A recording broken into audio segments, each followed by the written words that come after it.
कि टोपोग्राफी का मतलब ये है पृथ्वी की स्थल आकृति।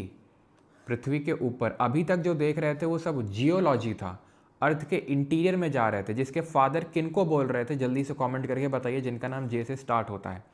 जियोमॉर्फोलॉजी की जब हम बात करते हैं तो पृथ्वी के ऊपर जो डिफरेंट तरीके की जो आकृतियां बनती हैं, चीज़ें बनती हैं, उसको हम पढ़ते हैं जियोमॉर्फोलॉजी में। तो जियोलॉजी और जियोमॉर्फोलॉजी में ये अंतर होता है। जेम्स हटन वहाँ के फादर थे और यहाँ पे विलियम मॉरिस डेविस फादर है। जियोमॉर्फिक प्रोसेस को हम दो पार्ट में डिवाइड करते हैं। दो तरह के फोर्सेस होते हैं जिनसे कि हमारे डिफरेंट तरह के जियोमॉर्फोलॉजिकल प्रोसेस डिराइव होते हैं। समझ में आई? यानी कि जो भी चीज़ें हमारी स्थल आकृति बन रही है पृथ्वी के ऊपर, वो दो तरह के बल हैं उनसे बनती है, अंतर्जात और बहिर्जात, एंडोजेनिक, एक्सोजेनिक। अब इन दोनों में एंडोजेनिक और एक्सोजेनिक में अगर मैं बात करूं तो एंडोजेनिक का नाम से ही समझ में आ रहा है, एंडो मतलब अंदर, दैट इज इंटरनल प्रोसेस से डील कर रहा है, और एक्सोजेनिक या फिर एक्सोजेनेटिक भी बोल देते हैं, जो कि बाहर के प्रोसेस से डील कर रहा है। अब ये जो एंडोजेनिक है यानी अंतर्जात है, ये हम सब कुछ पढ़ के आ रहे हैं। अभी जो पिछले 2-3 लेक्चर में हम कहानी कर रहे थे, कहानी सुन रहे थे, वो सारी चीज़ें एंडोजेनिक प्रोसेस से ही रिलेटेड हैं। कैसे? देखिए, एंडोजेनिक का मतलब है अंदर। तो जो भी हम प्लेट का मूवमेंट पढ़ रहे थे, जो भी हम वोल्केनिज्म पढ़ रहे थे, सब कुछ तो अंदर ही हो रहा था ना, पृथ्वी के अंदर ही तो हो रहा था। प्लेट मूव कर रही थी या फिर अंदर से अगर मैग्मा या लावा बाहर निकल रहा था, तो वो सारी चीज़ें पृथ्वी के अंदर में ही हो रही थी। तो वो सारी चीज़ें हम पहले ही पढ़ चुके हैं। बस एक बार इनको हम थोड़ा सा क्लासीफाई कर लेते हैं और उसके बाद हम आते हैं एक्सोजेनिक पे, बिकॉज आज का जो लेक्चर होगा वो एक्सोजेनेटिक एक्सोजेनिक यानी बहिर्जात बलों पे पूरा बेस्ड रहेगा कि कौन कौन से फोर्सेज होते हैं और किस किस तरह की आकृतियाँ बनती हैं, वो तो हम कल देखेंगे। ठीक है, लेकिन कौन क्या होता है, वेदरिंग क्या होता है, इरोजन क्या होता है, मास मूवमेंट क्या होता है, earth flow, mud flow, solifluction, creep, slump, ये सारी चीज़ें आज के इस लेक्चर में हम लोग देखने वाले हैं। ऑलराइट, तो पहले हम एंडोजेनिक फोर्सेस को थोड़ा सा बस 5 मिनट के अंदर इसको रैपअप करते हैं कि एंडोजेनिक का मतलब है इंटरनल जियोमॉर्फिक प्रोसेस, यानी कि अंतर्जनिक प्रक्रियाएं एक आंतरिक भू आकृतिक प्रक्रिया है, सिंपल, जो पृथ्वी के अंदर ही जो energy, endogenic forces get their energy from within the earth. अब मैं आपसे एक क्वेश्चन पूछता हूँ, यहाँ पे लाइन लिखी हुई है, अंतर्जनित बलों को अपनी ऊर्जा पृथ्वी के भीतर से मिलती है। अब बताइए आपकी कहाँ से मिलती है? अगर आप ये नहीं बता पा रहे, मतलब आपको अभी ये लेक्चर रोकना चाहिए और पिछले जाके रिवाइज करना चाहिए। अगर आपको ये नहीं आ रहा है कि अंदर अंतर्जात बलों की एनर्जी इनको कहाँ से मिल रही है, मैं बता रहा हूँ, यही लेक्चर को रोकिए, छोड़िए और पुराने पहले रिवाइज करिए, तब आगे आइए। क्योंकि ये हमने पिछले 2-3 लेक्चर से सिर्फ यही डिस्कस कर रहे हैं कि अंतर्जात जो बल हैं, कहाँ से एनर्जी मिल रही है। अंतर्जात बलों से होता क्या, प्लेटें मूव करती हैं, कहाँ से एनर्जी आती है? जो आपका ये अपर मैंटल में जो मौजूद है एस्थेनोस्फीयर, जो एस्थेनोस्फीयर है जिसको हम बोलते हैं दुर्बल मंडल, इस दुर्बल मंडल में क्या होता है, कन्वेक्शन करंट डेवलप होते हैं। कन्वेक्शन करंट डेवलप होते हैं अपर मैंटल में, not in the upper solid part of mantle. Upper mantle का जो सॉलिड के जस्ट नीचे, क्योंकि ये हमने पढ़ा है कि ये पूरा क्रस्ट है और upper solid part of mantle plus crust, इन दोनों को हम मिला के लिथोस्फीयर यानी कि स्थल मंडल बोलते हैं। इसके जस्ट नीचे पे क्या है, एस्थेनोस्फीयर है, और एस्थेनोस्फीयर में ही कन्वेक्शन करंट इस तरीके से डेवलप होते हैं जिसकी वजह से प्लेट मूव करती हैं। और इस कन्वेक्शन करंट थ्योरी दी किसने थी जरा बताइए? और ये कन्वेक्शन करंट क्यों डेवलप होते हैं? तो इसके भी ये 2 कारण थे। मैंने आपको, एक तो कारण था हमारा पहला प्रीमॉर्डियल हीट। प्रीमॉर्डियल हीट का मतलब है जिसको हम रेजिडुअल हीट भी बोलते हैं, यानी कि अर्थ के इंटीरियर में जो पहले से ही हीट मौजूद है, ड्यूरिंग इट्स फॉर्मेशन जो हीट बनी थी, वो है प्रीमॉर्डियल रेजिडुअल हीट या फिर अवशिष्ट ऊष्मा जिसको हम बोलते हैं। और दूसरा है रेडियोधर्मी क्षय, जो रेडियो एक्टिव डिके हो रहा था, रेडियोधर्मी जो क्षय हो रहा था उससे। अब रेडियो एक्टिव डिके भी हमने सब कुछ देख के आए हैं, तो यहाँ से उसको एनर्जी मिल रही है। ऑलराइट, और ये थ्योरी, ये सब दिया किसने था? तो ये दिया था आर्थर होम्स ने। आई होप ये सब आपको एकदम मुँह जवानी अभी रटा होगा। ठीक है, 1930 में इन्होंने दिया था। So all relief features on earth are due to endogenic and exogenic. ठीक है, अभी देखा है कि जितनी भी भू आकृतियाँ बन रही हैं, जियोमॉर्फिक प्रोसेस हो रहे हैं, उनको हम 2 पार्ट में डिवाइड करते हैं, एंडो और एक्सो। अब ऐसा नहीं है कि जो भू में आकृतियाँ जैसे पहाड़ है, पठार है, गड्ढे हैं, तो ये सब भू आकृतियाँ हैं। जो एंडो एक्सोजेनिक से बन रही होंगी। समझिएगा इस चीज़ को। लेकिन ऐसा नहीं है कि जैसे पहाड़ हैं, जैसे मैं अगर आपको बात करूं तो एंडो से चीज़ें बनती हैं, एंडोजेनिक फोर्सेस से चीज़ें बनती हैं और एक्सोजेनिक से चीज़ें बिगड़ती हैं या फिर टूटती हैं या उनका क्षय होता है। एंडोजेनिक से चीज़ें बनती है, एक्सोजेनिक से चीज़ें बिगड़ती हैं। जैसे माउंटेन्स बन रहे हैं, ठीक है। अब माउंटेन्स अगर बन रहे हैं, अगर कोई भी चीज़ बन रही है तो वो चीज़, उसका क्षय भी होगा, उसका अपर्दन भी होगा, वो कैसे होगा? वो एक्सोजेनिक फोर्सेस से होगा। अब किसी भी चीज़ में, चाहे वो कोई भी भू आकृति हो, उसमें एंडो और एक्सो दोनों लग रहे होते हैं, ठीक है। एंडो और एक्सो दोनों लग रहे होते हैं, एक्सो तो लग रहा होता है। जैसे अब कोई भी चीज़ होती है, जैसे हिमालय और अरावली को हम कंपेयर करें, ठीक है। अभी तो हमने हिमालय और अरावली ऐसा पढ़ा नहीं है, वो इंडियन ज्योग्राफी में पढ़ेंगे, लेकिन मैं आपको बताता हूँ हिमालय और अरावली दोनों हमारे माउंटेन्स हैं। हिमालय यहाँ पर मौजूद है नदर्न साइड में, तो वहीं अरावलीज की अगर हम बात करें तो नॉर्थ वेस्टर्न साइड में मौजूद है, ठीक है। अब हिमालय और अरावली में दोनों में एंडो और एक्सो दोनों लग रहा है। बस अंतर क्या है, डिफरेंस क्या है कि हिमालय की जो हाइट है वो बहुत बहुत बहुत बहुत ज़्यादा है और आज भी वो बढ़ रही है एज़ कम्पेयर टू अरावली, जिसकी हाइट घट रही है। अब ऐसा नहीं कि इसमें सिर्फ एंडो लग रहा होगा, इसमें सिर्फ एक्सो लग रहा होगा, इसी वजह से बढ़ रहा है या घट रहा है। दोनों लगते हैं, लेकिन यहाँ पर एंडो ज़्यादा होगा एक्सो से और यहाँ पर एक्सो ज़्यादा होगा एंडो से, सिंपल, ठीक है। तो दोनों फोर्सेस रहे होते हैं, लेकिन मैटर ये करता है कि कौन ज़्यादा मात्रा में लग रहा है। तो हिमालय की हाइट आज भी 3-4 सेंटीमीटर इस तरीके से, इस रेट से बढ़ रही है, और वो इसलिए बढ़ रही है कि क्योंकि जैसे हमने पढ़ा था, इंडियन प्लेट है और ये यूएशियन प्लेट, ये और इधर जा रही है, ये और इधर जा रही है, तो और दोनों आपस में पास आ रहे हैं, जिसकी वजह से फोल्डिंग हो रही है। तो खैर, इफेक्ट्स ऑफ एंडोजेनिक फोर्सेस पहले पढ़ते हैं कि जो अंतर्जात बल होते हैं उसके प्रभाव क्या होते हैं, वो क्या क्या करते हैं। तो वो कहते हैं डाइस्ट्रोफिज्म या फिर वोल्केनिज्म। क्या करते हैं? डाइस्ट्रोफिज्म या वोल्केनिज्म। डाइस्ट्रोफिज्म को बोलते हैं पटल विरूपता या फिर पटल विरूपण। Diastrophism is a process of deformation and movement of earth crust. जो हमारी भूपरपटी है, यानी कि अर्थ क्रस्ट है, जो सबसे टॉप लेयर होती है, वो जब मूव करती है, जब उसमें डिफॉर्मेशन आता है, that is called as diastrophism. These movements are responsible for shaping large scale landforms over geological time scale। ये जो मूवमेंट होते हैं, ये जो गतियाँ हैं, भूवैज्ञानिक काल में बड़े पैमाने पर भू आकृतियों के निर्माण के लिए उत्तरदायी होते हैं। तो जो हमारी डिफरेंट तरह की भू आकृतियाँ बनती हैं वो इसी से बनती हैं, मेनली डाइस्ट्रोफिज्म में जो अर्थ क्रस्ट के ऊपर जो चीज़ें बनती हैं, ठीक है, क्योंकि बिगड़ने वाला काम तो एक्सोजेनिक में आएगा। वोल्केनिज्म, ज्वालामुखी, अभी हम पिछले लेक्चर में पढ़ के आ रहे हैं, they are commonly described as opening और वेंट्स वेयर लावा और मैग्मा इरप्ट्स। तो एंडोजेनिक प्रोसेस दो तरह के होते हैं। एक तो पहला हो गया आपका जिसमें कि क्रस्ट का डिफॉर्मेशन हो रहा है, मूवमेंट हो रहा है अपर लेयर ऑफ अर्थ का, और अंदर से अगर मैग्मा निकल रहा है तो वोल्केनिज्म। अब ये जो डाइस्ट्रोफिज्म है, पटल विरूपता है, इसको हम 4 भागों में विभाजित करते हैं: ओरोजेनिक, एपिरोजेनिक, अर्थक्वेक और प्लेट टेक्टोनिक्स। ठीक है, अभी आराम से समझ लेंगे, ऐसा कोई लोड लेने की बात नहीं है। पहले आप ये बताओ कि यहाँ तक किसी कोई डाउट तो नहीं है? एनीवन? किसी को यहाँ तक कोई डाउट हो तो? वीडियो पॉज हो रहा है और किसी का तो नहीं हो रहा है?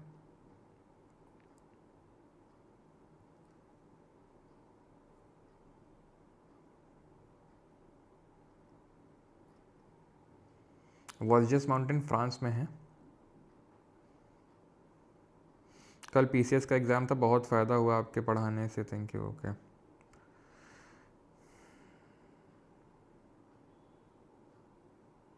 देखो Manish Yadav, hi Rishika and hi Parmar sir, बहुत सही बेटा, एक ही मैसेज में 2 लोगों को हाय बोल रहा है। ठीक है, डाइस्ट्रोफिज्म पे आते हैं। Orogenic, epeirogenic, earthquake end plate tectonics. अब ओरोजेनिक क्या होते हैं और एपिरोजेनिक क्या होते हैं, पहले ये समझो, क्योंकि अर्थक्वेक और प्लेट टेक्टोनिक्स तो आपको पहले से ही पता है ना। भूकंप के बारे में बताने की तो ज़रूरत नहीं। It involve the shaking of earth along a fault line. क्या होती है? एनर्जी रिलीज़ होती है। जहाँ से एनर्जी रिलीज़ होती है उस पॉइंट को क्या बोलते हैं? वो पॉइंट जो अर्थ सरफेस में इसके जस्ट ऊपर सबसे नज़दीक, उसको क्या बोलते हैं? जल्दी से बताइए। तो ये क्या, हाइपोसेंटर या फिर फोकस? ये क्या है? उसका एपिसेंटर है। ठीक है। And all natural earthquake occur in the dash, जल्दी से बताइए। ऑल नेचुरल अर्थक्वेक अकर इन लिथोस्फीयर, यानी कि जितने भी प्राकृतिक भूकंप हैं वो स्थल मंडल में आते हैं, क्योंकि अर्थक्वेक जो है मैन मेड भी हो सकते हैं। लाइक एग्जांपल के तौर पे हमने कोयना, वो जो अर्थक्वेक देखा था, कोयना रिजर्वायर वाला जो अर्थक्वेक था, अर्थक्वेक डिफरेंट टाइप के हमने देखे थे, अगर आपको याद हो, कोलैप्स अर्थक्वेक, टेक्टोनिक अर्थक्वेक, है ना, और इस तरह का रिजर्वायर इंड्यूस्ड अर्थक्वेक। तो खैर, तो अर्थक्वेक हमें सब पता है, उसकी वेव्स वगैरह सब क्या होता है, body wave, surface wave, body waves में भी पी वेव, एस वेव सब याद है ना आपको, पी वेव, एस वेव क्या होती हैं। देन इंटेंसिटी किससे मेजर करते हैं, मैग्नीट्यूड किससे मेजर करते हैं, एम से मैग्नीट्यूड, लेकिन यहाँ पर आएगा मर्कैली स्केल इंटेंसिटी मेजर करने के लिए, और इससे मेजर मैग्नीट्यूड मेजर होता है रिक्टर स्केल से। ये लिमिटलेस स्केल है, बट 0 से 10 तक का इसमें यूजुअली मैग्नीट्यूड रहता है। ये 1 से 12 तक का है, ठीक है, इसका लिमिट 1 to 12। तो ये सारी चीज़ें हम पहले पढ़ चुके हैं। और प्लेट टेक्टोनिक्स में भी कुछ नहीं, वही जो हमने 3 तरह की प्लेट मूवमेंट पढ़े थे, एक तो कन्वर्जेंट, डाइवर्जेंट यानी कि पास आ रही हैं, दूर जा रही हैं, और ट्रांसफॉर्म है, तो वो प्लेट टेक्टोनिक्स है, ठीक। ओरोजेनिक और अपीरोजेनिक क्या है? ओरो इज़ अ रूट वर्ड। अब ये ओरो आप ये मत समझना बस यही है, आगे इंडियन ज्योग्राफी मानसून में जब पढ़ाऊंगा ना, तो मानसून में भी ओरोजेनिक ये वर्ड आएगा। ओरोजेनिक एक तरह की रेनफॉल भी होती है, पता है आपको? ओरोजेनिक बोलो, ओरोग्राफिक एक तरह की रेनफॉल होती है, तो ओरो वर्ड आगे आएगा। ओरो का मतलब होता है माउंटेन, जेनिक का मतलब होता है जेनेसिस, किसी चीज़ का बनना, तो माउंटेन का बनने के प्रोसेस को बोलते हैं ओरोजेनिक प्रोसेस। ओरो का मतलब माउंटेन, जेनिक का मतलब फॉर्मेशन, ओके, ठीक है। तो माउंटेन जिस प्रोसेस से बनते हैं उसको ओरोजेनिक बोलते हैं। एपीरोजेनिक, जेनिक का मतलब समझ गए, एपीरो का मतलब क्रस्ट, जिससे क्रस्ट बनती है। अब ध्यान से समझना है इसको। तो ये तो हो गया इन जनरल माउंटेन। जैसे फॉर एग्जांपल हमारी ये इंडियन प्लेट है, यूएशियन प्लेट है, दोनों का कन्वर्जेंस हुआ तो फोल्डिंग हुई। फोल्डिंग अब किस तरीके से हुई होगी, यहाँ पे देखो, ओरोजेनिक में आप देख सकते हो कंप्रेशन होता है, ठीक है, इस तरीके से कंप्रेशन हुआ और ये इस तरीके से पूरा पहाड़ बन गया, उठ गया। जैसे मैंने आपको बताया था, पेपर लो, पेपर को दोनों साइड से पुश करो तो पेपर इस तरीके से पूरा उठ जाएगा। एपीरोजेनिक में क्या होता है, एपीरोजेनिक से माउंटेन नहीं बनता है, सिर्फ आपका अर्थ क्रस्ट का जो पार्ट है वो उठ जाता है या फिर नीचे चला जाता है, उसको बोलते हैं एपीरोजेनिक।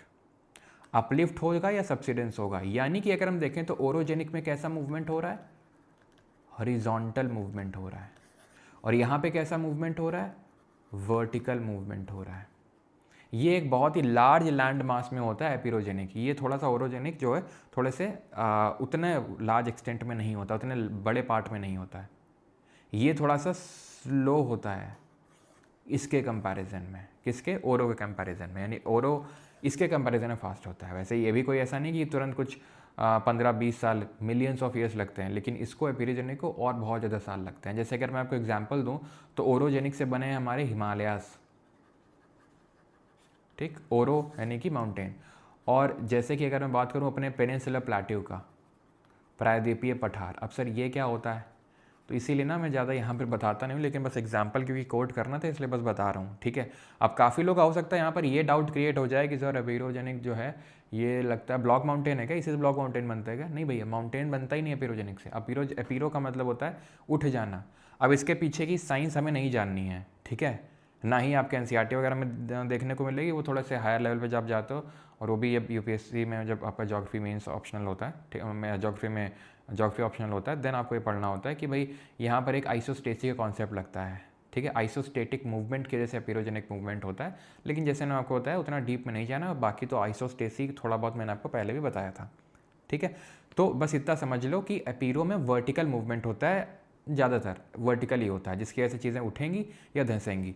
अब वही है कि जैसे पेनिनसुलर प्लेट्यू है, पेनिनसुलर प्लेट्यू क्या है, ये है भारत के प्रायद्वीपीय पठार, ये उठा हुआ भाग है।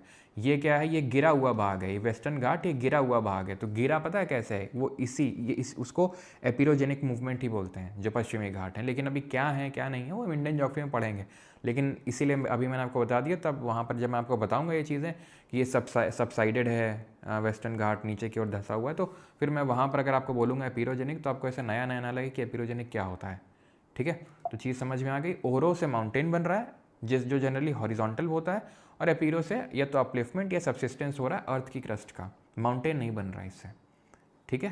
क्लियर हो गया, खत्म हो गया आपका एंडोजेनिक। आई होप यहाँ तक क्लियर होगा, किसी कोई डाउट नहीं होगा। मैं समराइज कर देता हूँ कि भाई हमारे जितने भी जियोमॉर्फिक प्रोसेसेस हैं, भूआकृतिक प्रक्रियाएं हैं, वो 2 तरह के फोर्सेस से बनती हैं, 2 तरह की बल लगते हैं, एंडोजेनिक और एक्सोजेनिक, अंतर्जात और बहिर्जात। अंतर्जात में हमने पढ़ा डाइस्ट्रोफिज्म और वोल्केनिज्म। डाइस्ट्रोफिज्म 4 तरह का पढ़ा, ओरोजेनिक, एपीरोजेनिक, प्लेट टेक्टोनिक्स और अर्थक्वेक, ठीक है। और अब हम आ रहे हैं एक्सोजेनिक में। ये जो मेन हमारा लेक्चर है वो एक्सोजेनिक पे ही फोकस्ड है, क्योंकि ये सारी चीज़ें जैसे ओरोजेनिक या पेरियोजेनिक तो नहीं पढ़ा था, लेकिन बाकी सारी चीज़ें तो हम पहले से पढ़ के आ रहे हैं। Do not forget this term diastrophism. Diastrophism is a general term for the building of things. जो चीज़ें बन रही हैं उनके लिए जनरल टर्म यूज़ कर देते हैं डाइस्ट्रोफिज्म, ठीक है। क्लियर है? डाइस्ट्रोफिज्म एक जनरल टर्म है। सर पीसीएस भी पढ़ाते हो आप? भाई हम सब पढ़ाते हैं, पहले तो बस तुम पढ़ लो अच्छे से। अब कल लोग यूपी पीसीएस दे के आए हैं। अब मुझे तो कल ज़्यादा टाइम नहीं मिला था, ठीक है, क्योंकि सफ़र वाले उसमें भी कल लाइव वाइव लेना था। तो लेकिन अभी मैं देखूँगा, और अगर जो अभी पढ़ा है 1 हफ्ते में, ठीक है, उस टॉपिक से क्वेश्चन आया होगा, मजा ले जो बाहर चला जाए, इसकी मैं गारंटी दे सकता हूँ, ठीक है। अब मैं ये नहीं क्लेम करूँगा कि नहीं पीसीएस में ये वो, ठीक है, वो आप खुद से देखो। लेकिन अगर मैं कोई टॉपिक पढ़ा रहा हूँ तो इतना मैं आपको लेवल का पढ़ा दूंगा कि आप एसएससी और जो बाकी ग्रुप बी लेवल एग्ज़ाम है सब तो निकलेंगे, बाकी पीसीएस वगैरह आप देख सकते हो। मैं कोई क्लेम नहीं ठोकूंगा यहाँ पे, लेकिन अगेन यू कैन सी।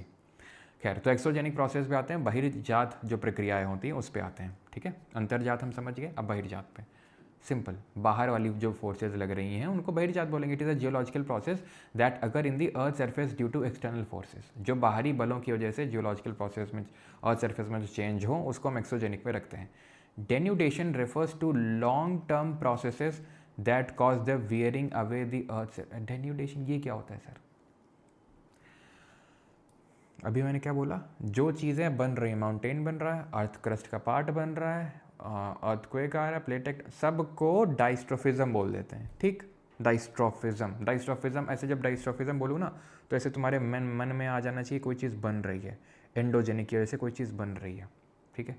और इन सब के लिए एक जनरल टर्म यूज़ करते हैं जितने भी एक्सोजेनिक प्रोसेस होते हैं, डेन्यूडेशन, अनाच्छादन, डेन्यूडेशन, और we can say gradation. Gradation का मतलब होता है किसी चीज़ का डिग्रेडेशन होना और किसी चीज़ का टूटना फूटना, उसको ग्रेडेशन या डेन्यूडेशन बोलते हैं, ठीक है। तो अनाच्छादन से तात्पर्य दीर्घकालिक प्रक्रियाओं से है। Long term process that cause the wearing away of the earth surface leading to a reduction in elevation and relief of landforms and landscape. Wearing away का मतलब क्या है? पृथ्वी की सतह को नष्ट कर देती हैं, जिससे परिणाम स्वरूप भू आकृतियाँ और भूदृश्यों की ऊंचाई और उच्चाव में कमी आती है। तो चीज़ें बन रही थी किसकी वजह से? एंडोजेनिक। चीज़ें बिगड़ रही हैं किसकी वजह से? एक्सोजेनिक। जैसे कि अभी मैंने आपको एग्जाम्पल दिया हिमालय और अरावली का, तो आज हम अरावली को रेजिडुअल माउंटेन भी बोल देते हैं। सिर्फ इसीलिए बोल देते हैं क्योंकि एक टाइम ऐसा था कि हिमालय से भी ऊंचे हुआ करते थे अरावलीज, लेकिन आज सिर्फ इनका अवशिष्ट बचा हुआ है, रेजिड्यू बचा हुआ है। हिमालय के सामने तो आज ये कुछ भी नहीं है, ये आज हिमालय के सामने तो, ठीक है, हिमालय के सामने तो कुछ भी नहीं। इवन आप ये समझ लो कि जो दिल्ली तक में है अरावलीज, दिल्ली की जो रायसीना हिल्स हैं वो अरावलीज पे ही स्थित हैं। अब समझ लो कितनी ऊंचाई होगी इसकी। तो क्यों? क्योंकि इसमें एक्सोजेनिक इतना लगा कि उसने वियर एंड टियर कर दिया किसका? इस अरावली का। सोर्स ऑफ एनर्जी एंडोजेनिक का क्या था? अंदर से जो हमारा कन्वेक्शन करंट डेवलप हो रहा था in the upper mantle in the asthenosphere वाला पार्ट, वो सोर्स ऑफ एनर्जी था। और एक्सोजेनिक में अगर बात करेंगे, source of energy for all the exogenic forces is sun, सूरज। एक्सोजेनिक एजेंट हैं क्या? एक्सोजेनिक एजेंट हैं विंड, ग्लेशियर, वाटर। तो इन सब को, हवा जो चल रही है ना, वो सूरज की वजह से ही चल रही है। जी हाँ, जब हम पढ़ेंगे, ठीक है, आगे ये टॉपिक आएगा हमारा क्लाइमेटोलॉजी, बस ये जैसे आज है, और अगला लेक्चर और होगा, मतलब कल होगा लैंडफॉर्म वाला, कि भाई विंड के वजह से कौन सा लैंडफॉर्म बनता है, ग्लेशियर की वजह से कौन सा बनता है, ग्राउंड वाटर की वजह से कौन सा बनता है, रनिंग वाटर की वजह से कौन सा बनता है, जो वेव्स होती हैं सी वेव्स, उनकी वजह से कौन सा बनता है। तो हम कर लेंगे, उसके बाद क्लाइमेटोलॉजी शुरू करेंगे, तब आपको पता चलेगा कि हवाएँ क्यों चलती हैं, कैसे बनती हैं हवाएँ, ठीक है। तो विंड का फॉर्मेशन किस तरीके से होता है। तो एक्चुअल में जब डिफरेंशियल हीटिंग होती है, कहीं ज़्यादा हीटिंग कहीं कम, तो प्रेशर डिफरेंस होता है, उसके से हवा चलती है। तो वो हम आगे देखेंगे। तो कहीं ना कहीं हर एक एक्सोजेनिक प्रोसेस का जो मेन सोर्स ऑफ एनर्जी है वो सूरज ही है, वो सन ही है। वाटर भी बन रहा है, ग्लेशियर, सब कहीं ना कहीं सन का लेना देना है। खैर, डेन्यूडेशन प्रोसेस हम 3 तरह के पढ़ेंगे। एक होगा वेदरिंग, एक होगा मास मूवमेंट, और एक होगा इरोजन, ठीक है। अपक्षय, द्रव्यमान संचलन, ठीक है, और कटाव और परिवहन। अपक्षय, द्रव्यमान संचलन और कटाव और परिवहन, ठीक। अब ये जो पूरा यहाँ चार्ट बना हुआ है डिट्टो, जो कि आपके फैटमैन में बना होगा, डिट्टो इस बार के एसएससी स्टेनो एग्जाम में पूछा गया है। आंसर की अपलोडेड है परमार एसएससी टेलीग्राम में, प्रूफ के तौर पे जाके देख भी सकते हैं। एग्जैक्टली यही चार्ट पूरा पूछा गया था, जहाँ पे ऊपर लिख दिया था ये प्रोसेस और नीचे लिख दिया था उसके पीछे की ड्राइविंग फोर्स या एनर्जी क्या है। सीधा चार्ट बना था, ठीक। लेकिन उससे पहले हम समझेंगे वेदरिंग क्या होती है। वेदरिंग होता है रॉक का टूटना, बस। अब रॉक हमने पिछले लेक्चर में बनाई थी, कैसे बनाई थी, कैसे बनाई थी? तो ये था हमारा क्या, वोल्केनो, और यहाँ से क्या निकल रहा था अंदर से, मैग्मा। बाहर क्या हो रहा था, सॉलिडिफाई। क्या हो रहा था, सॉलिडिफाई। क्या बना, वो पहले तो लावा उसको बोलते हैं, और वो लावा सॉलिडिफाई होकर रॉक बन गई, इग्नियस रॉक बन गई, बनी थी। इग्नियस को प्राइमरी रॉक बोलते हैं ना, जो कि सीधा मैग्मा के सॉलिडिफिकेशन से बनती है, वो पहले इग्नियस ही बनती है। देन अगर उसका फॉर्म चेंज हो जाए पीवीटी चेंजेस से, तो उसका रिक्रिस्टलाइजेशन हो जाता है और मेटामॉर्फिक बन जाती है। अगर उसमें टूट जाए ड्यू टू डिफरेंट जो हमारे एक्सोजेनिक एजेंट होते हैं, वो टूट के उनका ट्रांसपोर्टेशन होगा, वो फिर कहीं पे जाके उनका लिथिफैक्शन हो जाएगा, वो क्या बन जाएगी, सेडिमेंट्री अवसादी चट्टान बन जाएगी, जो लेयर के फॉर्म में होती है, जिसमें फॉसिल देखने को मिलते हैं। तो चट्टान बन तो गई, अब जो चीज़ अगर बनी है वो टूटेगी भी, ये प्रकृति का नियम है। अगर कोई चीज़ बनी है तो वो टूटेगी भी, और उस टूटने को बोलते हैं वेदरिंग। डिटेल में अभी चर्चा करेंगे इसके बारे में, इसके क्या प्रकार होते हैं, बस थोड़ा सा पता तो होना चाहिए क्या है वेदरिंग।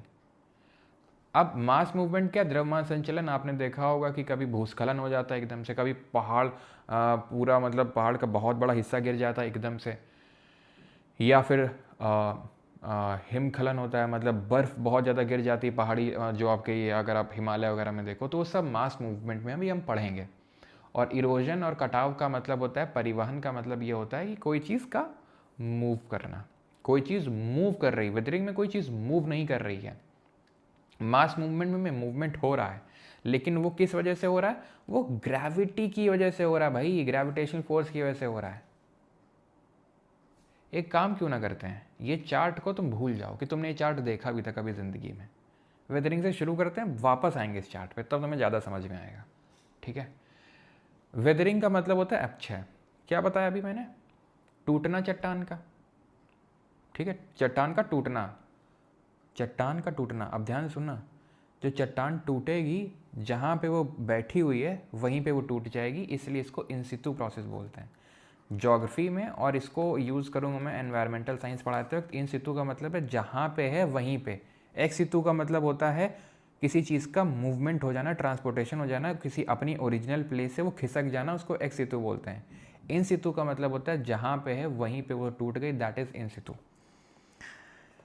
अब इसमें पता है कन्फ्यूज़न क्या होता है कि पानी ने तोड़ दिया होगा, इस नहीं नहीं नहीं, जैसे मैंने आपको बताया पानी वानी कुछ नहीं, पानी है, रोल है, सब कुछ है, लेकिन इन सितु प्रोसेस इसको मत भूलना कि जहाँ पे रॉक है वहीं पे वो टूट गई है।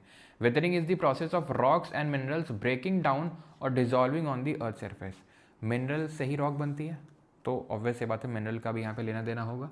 अब अपक्षय के प्रकार क्या होते हैं, टाइप्स क्या होती हैं वेदरिंग की?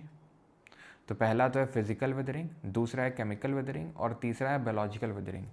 भौतिक अपक्षय, रासायनिक अपक्षय और जैविक अपक्षय, ठीक है। तो weathering is an in situ process, and ये 3 तरह की वेदरिंग होती है, जिसमें हम एक एक करके पढ़ेंगे। सबसे पहले आते हैं फिजिकल वेदरिंग पे। भौतिक अपक्षय, physical weathering involves break down of rocks through direct contact with atmospheric condition such as heat, water, ice.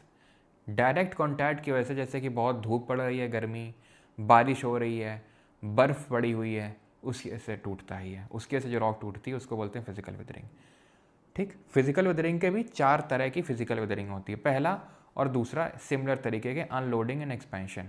पहले समझते हैं अनलोडिंग एंड एक्सपेंशन, फिर समझेंगे टेम्परेचर चेंज एंड एक्सपेंशन, जो कि सेम ही है, ऑलमोस्ट सिमिलर है, सेम तो नहीं लेकिन सिमिलर है, ठीक है। अनलोडिंग एक्सपेंशन मैं आपको पहले समझाता हूँ, ठीक। अब ध्यान समझिएगा, अनलोडिंग एंड एक्सपेंशन। ये कोई चट्टान है, ठीक है, ध्यान समझिएगा, ये कोई चट्टान है। ये मैं समझाने के लिए बोल रहा हूँ, नहीं तो जो इतना लिखा है ना, क्वेश्चन बन जाएगा, क्वेश्चन बन जाएगा आराम से, लेकिन ये समझ में भी आना चाहिए, फील भी आना चाहिए अनलोडिंग और एक्सपेंशन क्या, किस चीज़ की अनलोडिंग हो रही है।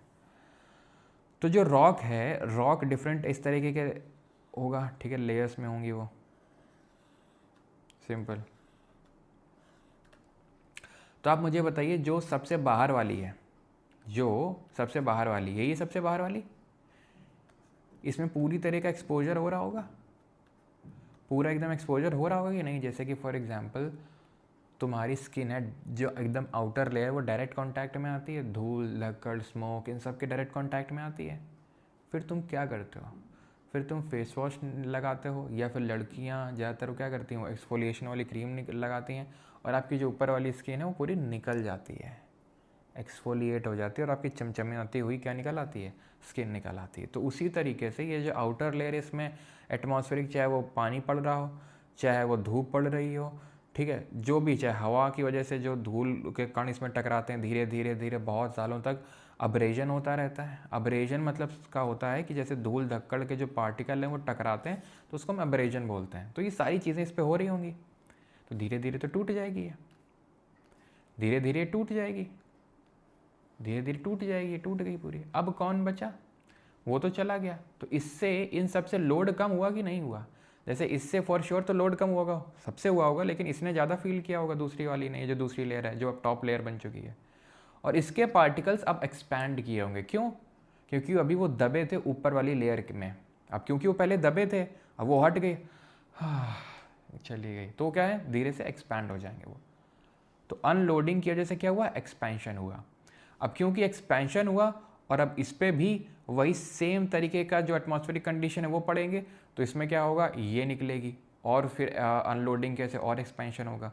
एक्सपेंशन का भी कहीं ना कहीं रोल होता है, क्योंकि पार्टिकल्स आपस में एक्सपैंड करते हैं तो वो ससेप्टेबल हो जाते हैं और वेदरिंग के, और जब ये लेयर हटती है तो उसके बाद ये बिल्कुल चिकनी चमेली टाइप क्या निकलती है, रॉक निकलती है, ठीक है, एकदम देख रहे हो, नई नवेली से ऐसे लग रही रॉक है, चिकनी सी रॉक है एकदम नई नवेली से। क्यों, क्योंकि जो ऊपर की थी वो टूट गई पूरी, और ये जो बन गया उसको हम बोलते हैं एक्सफोलिएटेड डोम। अब स्फीति हिंदी में बोलते हैं, एक्सफोलिएशन बोलते हैं, जब ऊपर की लेयर निकल जाती है रॉक की तो उसको हम एक्सफोलिएशन बोलते हैं, और ये जो पूरा स्ट्रक्चर बनता है उसको हम एक्सफोलिएटेड डोम बोलते हैं। और धीरे धीरे धीरे धीरे ये राउंडेड हिल में, क्योंकि ये भी लेयर हटेगी, ये भी लेयर हटेगी, ये भी लेयर हटेगी, धीरे धीरे धीरे छोटी सी एक राउंडेड हिल बन जाएगी, जिसको हम बोलते हैं टॉर। तो अगर पूछ ले टॉर क्या होता है, तो tor is a rounded hill. Generally जो ग्रेनाइट रॉक होती है उसमें बनती है ये टॉर, ठीक है। एक पॉइंट ऐसा आता है कि फिर उसमें ज़्यादा उतना ज़्यादा इरोजन नहीं होता है, तो राउंडेड हिल सिर्फ बचती है। अभी एक्सफोलिएटेड डोम है ये, क्योंकि ऊपर की लेयर हटी है, धीरे धीरे बाद टॉर बन जाएगा, एक राउंडेड हिल बन जाएगी। समझ में आया unloading expansion. Temperature change expansion क्या है, वही अभी बताया कि भाई टेम्परेचर पड़ा, सिंपल। अब आप मुझे बताओ, राजस्थान जैसी जगहों में जो लोग होंगे, आप में से काफ़ी लोग राजस्थान से होंगे, वहाँ क्या होता है, दिन में दबा के गर्मी और रात में दबा के सर्दी, यही होता है। अब ऐसा क्यों होता है वो तो हम जब जब क्लाइमेट पढ़ेंगे क्लाइमेटोलॉजी में तब वहाँ पे जानेंगे। कुछ होता है कॉन्टिनेंटलिटी करके, है ना, मॉडरेटिंग इन्फ्लुएंस ऑफ सी करके, लेकिन अभी इतना बताओ, इतना तो मानोगे कि दबा के पड़ती गर्मी, फिर दबा के सर्दी पड़ती रात में। अब जो रॉक है, रॉक के पार्टिकल्स दिन में जब टेम्परेचर बढ़ रहा होगा तो क्या एक्सपेंशन हो रहा होगा। जब कोई भी चीज़ गर्म होती है तो फैलती है वो, और जब रात में एकदम से ठंडा हो गई तो एकदम कॉन्ट्रैक्ट कर गए, फैल गए, कॉन्ट्रैक्ट, फैल कॉन्ट्रैक्ट, फैल कॉन्ट्रैक्ट, थक जाएंगे रॉक के पार्टिकल ये करते करते करते करते over the course of several years, और क्या होगा, टूट जाएगा। टूट के क्या होगा, अगेन वही एक्सफोलिएशन डोम्स वगैरह बनेंगे, टॉर्स बनेगा। समझ में आया लोडिंग एक्सपेंशन, और इसमें क्या क्या है, मतलब हम समझाना चाह रहे हैं आपको। अनलोडिंग में ऊपर का लोड कम हुआ, एक्सपेंशन हो गया। टेम्परेचर चेंज यहाँ पर वही सिमिलर तरीके का है कि टेम्परेचर दिन में बहुत ज़्यादा है, हीटिंग हो रही है, पार्टिकल्स एक्सपैंड कर रहे हैं, रात में एकदम से टेम्परेचर कम हुआ, कॉन्ट्रैक्ट कर रहे हैं, expand contract, expand contract, fatigue create हो जाता है उस पर्टिकुलर रॉक के जो पार्टिकल्स होते हैं वो टूट जाती है। अब बचे दो, फ्रीजिंग, थॉइंग एंड फ्रॉस्ट वेजिंग और सॉल्ट वेदरिंग। तो फ्रीजिंग, थॉइंग और फ्रॉस्ट वेजिंग को समझते हैं। देखो, जो परमाफ्रॉस्ट रीजन होते हैं, जहाँ पर बर्फ़ वगैरह जहाँ पे बर्फ़ वगैरह देखने को मिलती है, जहाँ पर बर्फ़ जमती है, जो ठंडे इलाके होते हैं, वहाँ पे क्या होता है, दिन के टाइम पे ये पानी आके यहाँ पे जमा हो जाता है। अब क्योंकि यहाँ पे रात में इतनी ठंडी पड़ती है कि पानी जो है आइस का रूप ले लेता है, जम जाती है। अब अगर आपने ध्यान से कभी ऑब्जर्व किया हो तो जैसे फ्रीज़र में अगर आपने पूरी भरी बॉटल अगर आपने मान लो डाल दी, पूरा, हमारे यहाँ कानपुर में गर्दन को नटई बोलते हैं, ठीक है, तो अगर हम इसको नटई तक भर देंगे, ठीक है, यानी पूरा भर देंगे गर्दन तक, पूरा पूरा मतलब गर्दन से भी ऊपर भर देंगे, एकदम रखो ना, इसको फ्रीज़र में डाल दो रात भर, रात भर फ्रीज़र में डाल दो, बहुत चांसेस हैं कि प्लास्टिक की बॉटल में क्रैक डेवलप हो जाएंगे कि नहीं हो जाएंगे, टूट जाएगी आपकी प्लास्टिक बॉटल। क्यों? क्योंकि जब वो आइस बनी तो उसका वॉल्यूम इंक्रीज़ हुआ, आयतन बढ़ा तो पुश करेगी, हटो हटो जगह दो, थोड़ी जगह दो, तो ये क्या करेगी, जगह से मांगेगी तो इसको पुश करेगी इधर उधर। दिन में फिर पानी बन गया, ये राहत की सांस लेंगे, हाँ प्रेशर पड़ रहा था, फिर रात में प्रेशर पड़ा, फिर रिलीज़ हुआ, फिर प्रेशर, फिर रिलीज़, क्या हो जाएगा, धीरे धीरे धीरे ये पूरा इस तरीके का टूट जाएगी चट्टान। ये चट्टान क्या है, ये टूट जाएगी। ओके, प्रम्बी कानपुर, अच्छा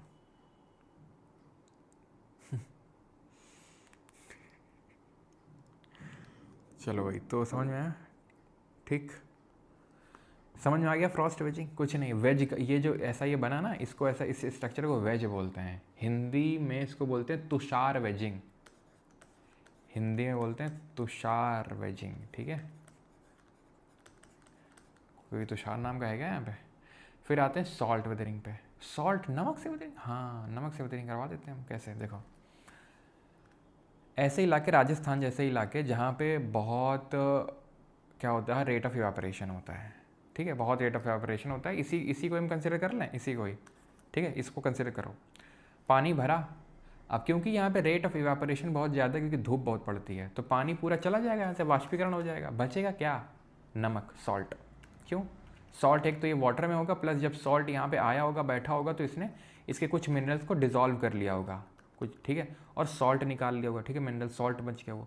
अब वो सॉल्ट क्या, डिपॉजिट हो जाएगा, वो सॉल्ट क्या है, डिपॉजिट हो जाएगा, धीरे धीरे धीरे धीरे और सॉल्ट डिपॉजिट होगा, धीरे धीरे और सॉल्ट डिपॉजिट होगा, और सॉल्ट डिपॉजिट होगा, और सॉल्ट के क्रिस्टल्स जो यहाँ पर बने हैं, जिसको हम सॉल्ट क्रिस्टलाइजेशन बोलते हैं, कि जो सॉल्ट वेदरिंग हम पढ़ रहे हैं, इसका एक प्रकार है सॉल्ट क्रिस्टलाइजेशन, जो कि सबसे इफेक्टिव मेथड है। अगर हम पूरे फिजिकल वेदरिंग में देखें या फिर पूरा सॉल्ट वेदरिंग में अगर आपसे पूछ ले, सबसे इफेक्टिव क्या चीज़ होती है जो वेदरिंग करवाती है, दैट इज सॉल्ट क्रिस्टलाइजेशन। तो सॉल्ट क्या करेगा, धीरे धीरे अब्रेजन क्रिएट करेगा, यहाँ पर धीरे धीरे लेयर को पुश करेगा। अब ये तो क्योंकि इस तरीके का है, नहीं तो ऐसा स्ट्रक्चर होता है कि ये जो है सॉल्ट धीरे धीरे पुश करता है, बहुत धीरे धीरे धीरे धीरे वो क्या करता है, अब्रेजन क्रिएट करता है, और धीरे धीरे जो रॉक होती है उसको तोड़ना शुरू कर देता है। इसको बोलते हैं सॉल्ट क्रिस्टलाइजेशन। अब ये आपसे पूछ सकता है कि भाई ऑब्वियस सी बात है, सॉल्ट क्रिस्टलाइजेशन कहाँ पे होगा, जहाँ पे रेट ऑफ इवापोरेशन बहुत ज़्यादा होगा, वाष्पीकरण की दर बहुत ज़्यादा होगी, क्योंकि तभी पानी उड़ जाएगा और सॉल्ट बचेंगे, और सॉल्ट के क्रिस्टल्स बचेंगे, जिसको सॉल्ट क्रिस्टलाइजेशन बोलते हैं। और धीरे धीरे धीरे वो सॉल्ट के जो क्रिस्टल्स हैं वो रॉक को तोड़ना शुरू कर देंगे। That is called as salt crystallisation. जिसके बारे में आपको क्या बात ध्यान रखनी है कि ये चीज़ जो सॉल्ट क्रिस्टलाइजेशन होता है, it is the most effective of all the salt weathering processes, ठीक है। जैसे कि अगर मैं बात करूं सोडियम क्लोराइड के क्रिस्टल्स हो गए, अगर मैं बात करूं जिप्सम के क्रिस्टल्स हो गए, ठीक है, ये डेजर्ट एरियाज़ में क्या करते हैं, जो डेजर्ट एरियाज़ में ये धीरे धीरे पुश करते हैं किसको, रॉक को, और उसमें क्या करते हैं, उसको तोड़ना स्टार्ट करते हैं, ठीक है, क्लियर। और जो जितनी रॉक वीक होगी, ठीक है, जितनी सॉफ्ट टाइप होगी, वो उतनी जल्दी ब्रेक होगी। एग्जाम्पल के तौर पर अगर मैं बात करूँ, सेडिमेंट्री वाली उतनी हार्ड नहीं होती हैं। जैसे सेडिमेंट्री में अगर मैं बात करूँ चौक, अब चौक आप मुझे बताओ, मैंने आपको सेडिमेंट्री 3 तरह की पढ़ाई थी, 3 तरह की सेडिमेंट्री रॉक होती हैं, क्लास्टिकली फॉर्म्ड, ऑर्गेनिकली फॉर्म्ड और केमिकली फॉर्म्ड, है ना। तो बताओ उनमें से चौक किस में आएगी। चौक हो गया, लाइमस्टोन हो गया, सैंडस्टोन हो गया, ठीक है, ये सब बहुत जल्दी जल्दी जो है टूटती हैं, लाइमस्टोन, सैंडस्टोन, ठीक है। तो ये चीज़ आपको ध्यान में रखनी है। अब किसी को यहाँ तक कोई डाउट हो तो पूछ सकता है।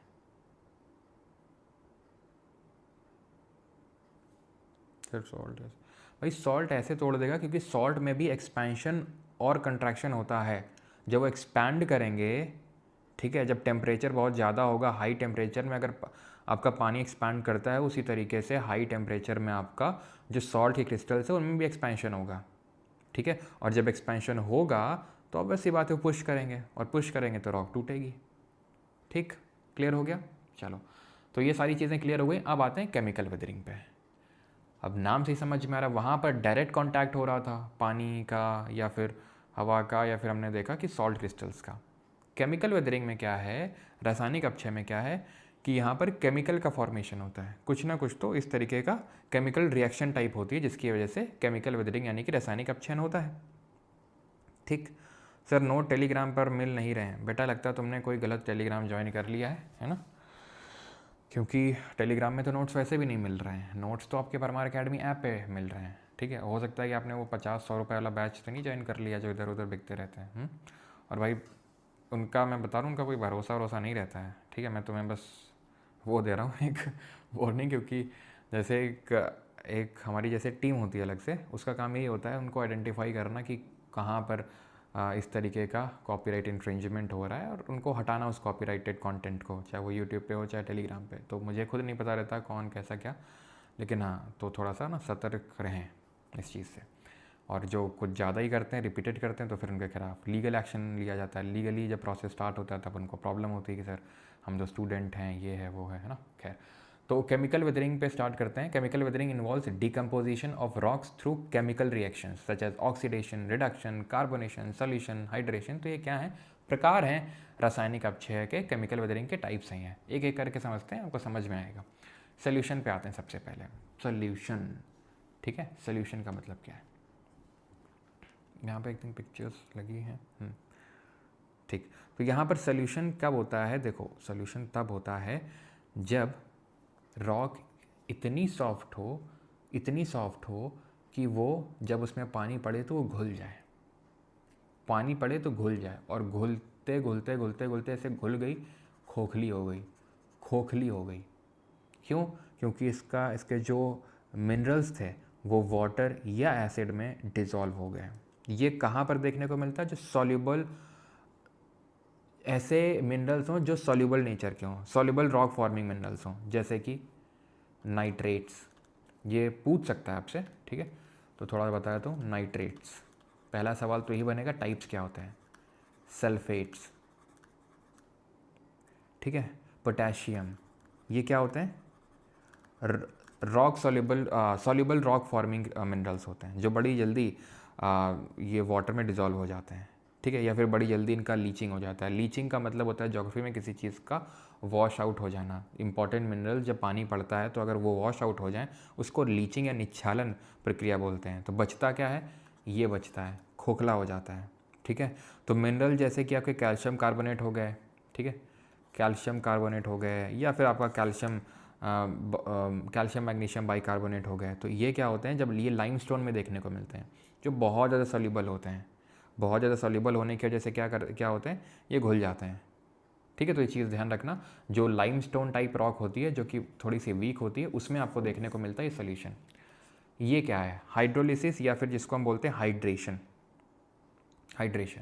जब मिनरल्स जो होते हैं वो पानी, ऐसे मिनरल होते हैं, ये हाइड्रेशन को समझो। हाइड्रोलिसिस आपको यहाँ पर जानने की ज़रूरत नहीं, हमें सॉल्यूशन, हाइड्रेशन, ऑक्सीडेशन, रिडक्शन ये पढ़ना है। हाइड्रेशन का मतलब होता है जब इस तरीके के मिनरल हों कि वो वाटर को बड़ी जल्दी सोख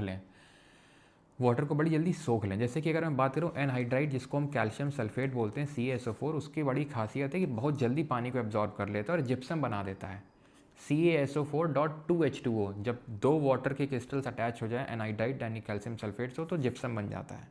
तो जब दिन के समय जब वो पानी, जैसे कि जहाँ बहुत बर्फ़ वगैरह है, फिर इस तरीके का है कि वहाँ पर बहुत ही वाष्पीकरण है, तो थोड़ा सा पानी पड़ा, जिप्सम बन गया, सूखा एनहाइड्राइड बन गया, पानी पड़ा, जिप्सम, सूखा एनहाइड्राइड। तो इसी तरीके से क्या होगा, मिनरल में फटीग क्रिएट होगा। जैसे कि हमारा फिजिकल वेदरिंग में यहाँ हो रहा था टेम्परेचर चेंजेस एंड एक्सपेंशन में, कि कॉन्ट्रैक्ट हो रहा, रिलीज हो रहा, कॉन्ट्रैक्ट हो रहा, एक्सपैंड हो रहा, उस तरीके से यहाँ पे पानी की वजह से जब होता है कि वो एनहाइड्राइड है, सूखा है, देन जिप्सम बन गया, तो इस तरीके से उसमें फटीग क्रिएट हो जाता है, जिस फटीग की वजह से वो रॉक को धीरे धीरे वो मिनरल जो है हटने लगते हैं और रॉक जो है वो टूटने लगती है। That is called as hydration. When minerals take up water and expand, and when they lose water they contract, expand contract creates fatigue, और fatigue की वजह से जो होता है वो रॉक टूट जाती है। ठीक है, वो रॉक फ्रैक्चर हो जाती है। ठीक, क्लियर। और ये मत सोचना कि एक्सफोलिएशन सिर्फ वहीं बनेंगे, एक्सफोलिएशन यहाँ पे भी एक्सफोलिएटेड डोम्स यहाँ पे भी बन सकता है, एक्सफोलिएशन यहाँ पे भी हो सकता है। ठीक, हाइड्रेशन समझ लिया। कार्बोनेशन पे आते हैं। कार्बोनेशन क्या होता है, तो जब पानी गिरता है, जब पानी बरसता है और वो एटमॉस्फेरिक CO2 से मिलके, एटमॉस्फेयर हमारी CO2 है, क्या बना देगा, तुम खुद समझो। H2O है और CO2 है, ये मिलके क्या बना देंगे, H2CO3 बना देंगे। इसको बोलते हैं कार्बोनिक एसिड, जो कि एक वीक एसिड होता है। अब अगेन ऐसी रॉक जिनके क्रिस्टल्स बहुत ही जल्दी उनका क्या हो जाता है, बहुत ही जल्दी वो एसिड से क्या हो जाता है उनका, होता क्या है कि जो कार्बोनेट कंटेनिंग रॉक होती हैं, जैसे कि अगर मैं लाइमस्टोन को बोलूँ, डोलोमाइट बोलूँ, तो ये सब कार्बोनेट कंटेनिंग रॉक होती हैं। जब इनमें कार्बोनेट होता है तो ये कार्बोनेट कार्बोनेट आपस में बॉन्डिंग कर लेता है, और ये जो होता है पूरा जो कैल्शियम होता है, जैसे फॉर एग्जांपल अगर मैं बात करूँ कैल्शियम कार्बोनेट है, बिकॉज लाइमस्टोन वगैरह में यही सब देखने को मिलता है, तो ये कैल्शियम अलग हो जाता है, पूरा कार्बोनेट अलग हो जाता है। तो इस तरीके का जो आप यहाँ पे देख पा रहे हो ना, ये पूरी एक चट्टान हुआ करती होगी, लेकिन अभी क्या है देख रहे खोखली हो गई है, ठीक है, इस तरीके का स्ट्रक्चर हो गया, इस तरीके का स्ट्रक्चर हो गया। ये जब हम कल कार्स्ट टोपोग्राफी पढ़ेंगे, ग्राउंड वाटर की वजह से जो लैंड फॉर्म बनते हैं, तो वहाँ पर इसी चीज़ को लाइमस्टोन पेवमेंट बोल देते हैं, इसी चीज़ को, क्योंकि क्या हो गया है, ये एसिड में ये सब खोखला हो गया एसिड की वजह से। क्यों? कार्बोनेट कार्बोनेट ये पूरा वो हो गया, मिक्सिंग हो गया इसका, ठीक है। कार्बोनेट हो सकता है, बाई कार्बोनेट होता है, हो सकता है। तो जो भी रॉक इस तरह के कार्बोनेट और बाई कार्बोनेट मिनरल्स कंटेन करती हैं, तो उनमें क्या होता है, कार्बोनेशन से इनका वेदरिंग हो जाता है, ठीक है। एटमॉस्फेयर से CO2 लिया वाटर ने, और हाइड्रो ये आपका कार्बोनिक एसिड बनाया जो कि एक वीक एसिड है, उसकी वजह से यहाँ पर क्षरण हो गया। अब बात करते हैं ऑक्सीडेशन रिडक्शन की।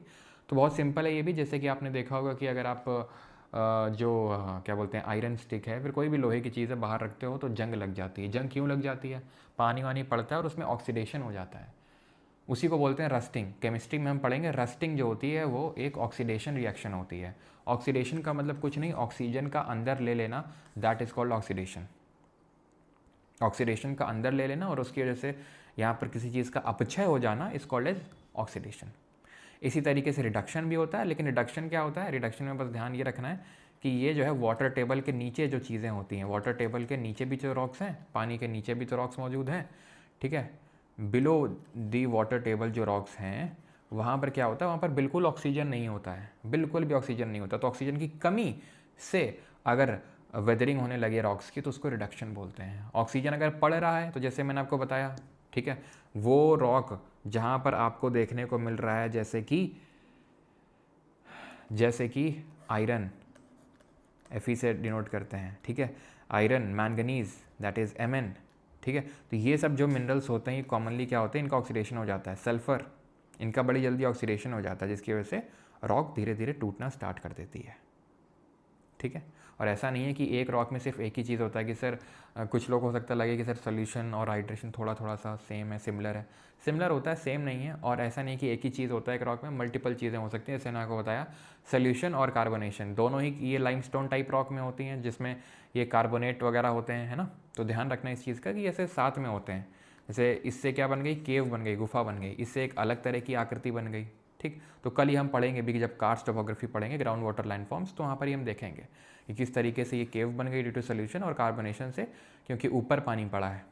अब ये क्या, पानी रिसा है, नीचे धीरे धीरे रिसा है और पानी ने घोल लिया उसको। ये क्या है, ऊपर सीधे क्योंकि रेनफॉल हुई है, तो इसकी वजह से ये इस तरीके के एजेस टाइप बन गई हैं। यहाँ तक अगर चीज़ें क्लियर हैं तो जल्दी से बताइए। बायोलॉजिकल में तो ऐसा ज़्यादा कुछ नहीं है। Biological weathering is the break down of rocks through activities of living organism. जो हमारी जीवित जीव होते हैं वो भी क्या करते हैं, चट्टान को तोड़ते हैं, उसी को बोलते हैं बायोलॉजिकल वेदरिंग। जैसे केचुआ हो गया, कृंतक यानी रोडेंट हो गए, अर्थवॉर्म, रोडेंट, यहाँ तक कि पेड़, आप यहाँ पे देख सकते हो पेड़ की जड़ है, पेड़ की जड़ ने इसको तोड़ दिया है, क्योंकि जड़ों में वो बहुत मजबूती है। आप देखो पूरा गमले में आपने देखते होगे, ठीक है। अगर मान लो कि आप गमले में अगर आपने पेड़ रखा है और गमला अगर आपको कभी चेंज करना होता है, तो जब आप उठाते हो तो पूरी मिट्टी को पकड़े हुए होता है, वो इतनी स्ट्रांग होती हैं जड़ें। यहाँ तक कई बार तो गमला तोड़ के भी निकल आती हैं भाई, ठीक है। तो जब गमला तोड़ सकती हैं पूरा, तो धीरे धीरे चट्टान नहीं तोड़ सकती हैं। ये तो रॉक की बात कर रहा हूँ।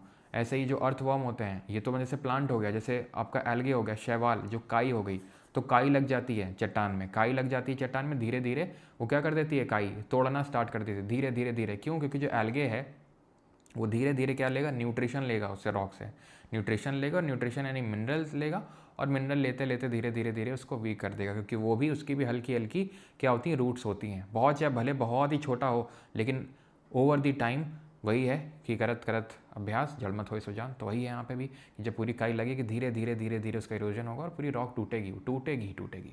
इसी तरीके से जो हमारे एनिमल्स हैं, जैसे अर्थवॉर्म हो गए, चूहे हो गए, वो भी तो धीरे धीरे तोड़ेंगे, वो भी अपनी तो रहने की जगह बनाते हैं, ठीक है। तो ये सब अगर हमारे लिविंग बीइंग्स की वजह से हो रहा है वेदरिंग, अपक्षय हो रहा है, चट्टान टूट रही है, that is called as biological weathering. अब यहाँ तक किसी का पहले डाउट, पहले मैं बताओ डाउट है किसी का यहाँ तक, जल्दी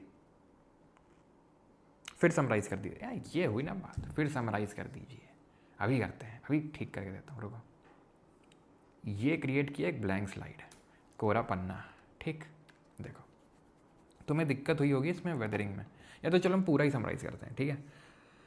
अब पूरा समराइज़ करना है, 2 पन्ने लगेंगे, देखो भाई, ठीक है। तो ये पन्ना नंबर 2 क्रिएटेड, देखो। तो हमने ये पढ़ा कि भू आकृतियाँ जो होती हैं, यानी कि जियोमॉर्फिक प्रोसेसेस, जो भी जियोमॉर्फिक प्रोसेस होते हैं, इसीलिए तो मैंने आज लैंड फॉर्म रखा नहीं, क्योंकि मुझे पता है कि कुछ लोगों को दिक्कत हो जाती है इसमें, ठीक है, कोई दिक्कत नहीं, आराम से पढ़ लेंगे। तो ये 2 तरीके के होते हैं, एंडोजेनिक अंतर्जात और बहिर्जात, एंडोजेनिक प्रोसेस और एक्सोजेनिक प्रोसेस। एंडोजेनिक प्रोसेस होते हैं एंडोजेनिक फोर्सेस की वजह से, और एक्सोजेनिक प्रोसेस होते हैं एक्सोजेनिक फोर्सेस की वजह से।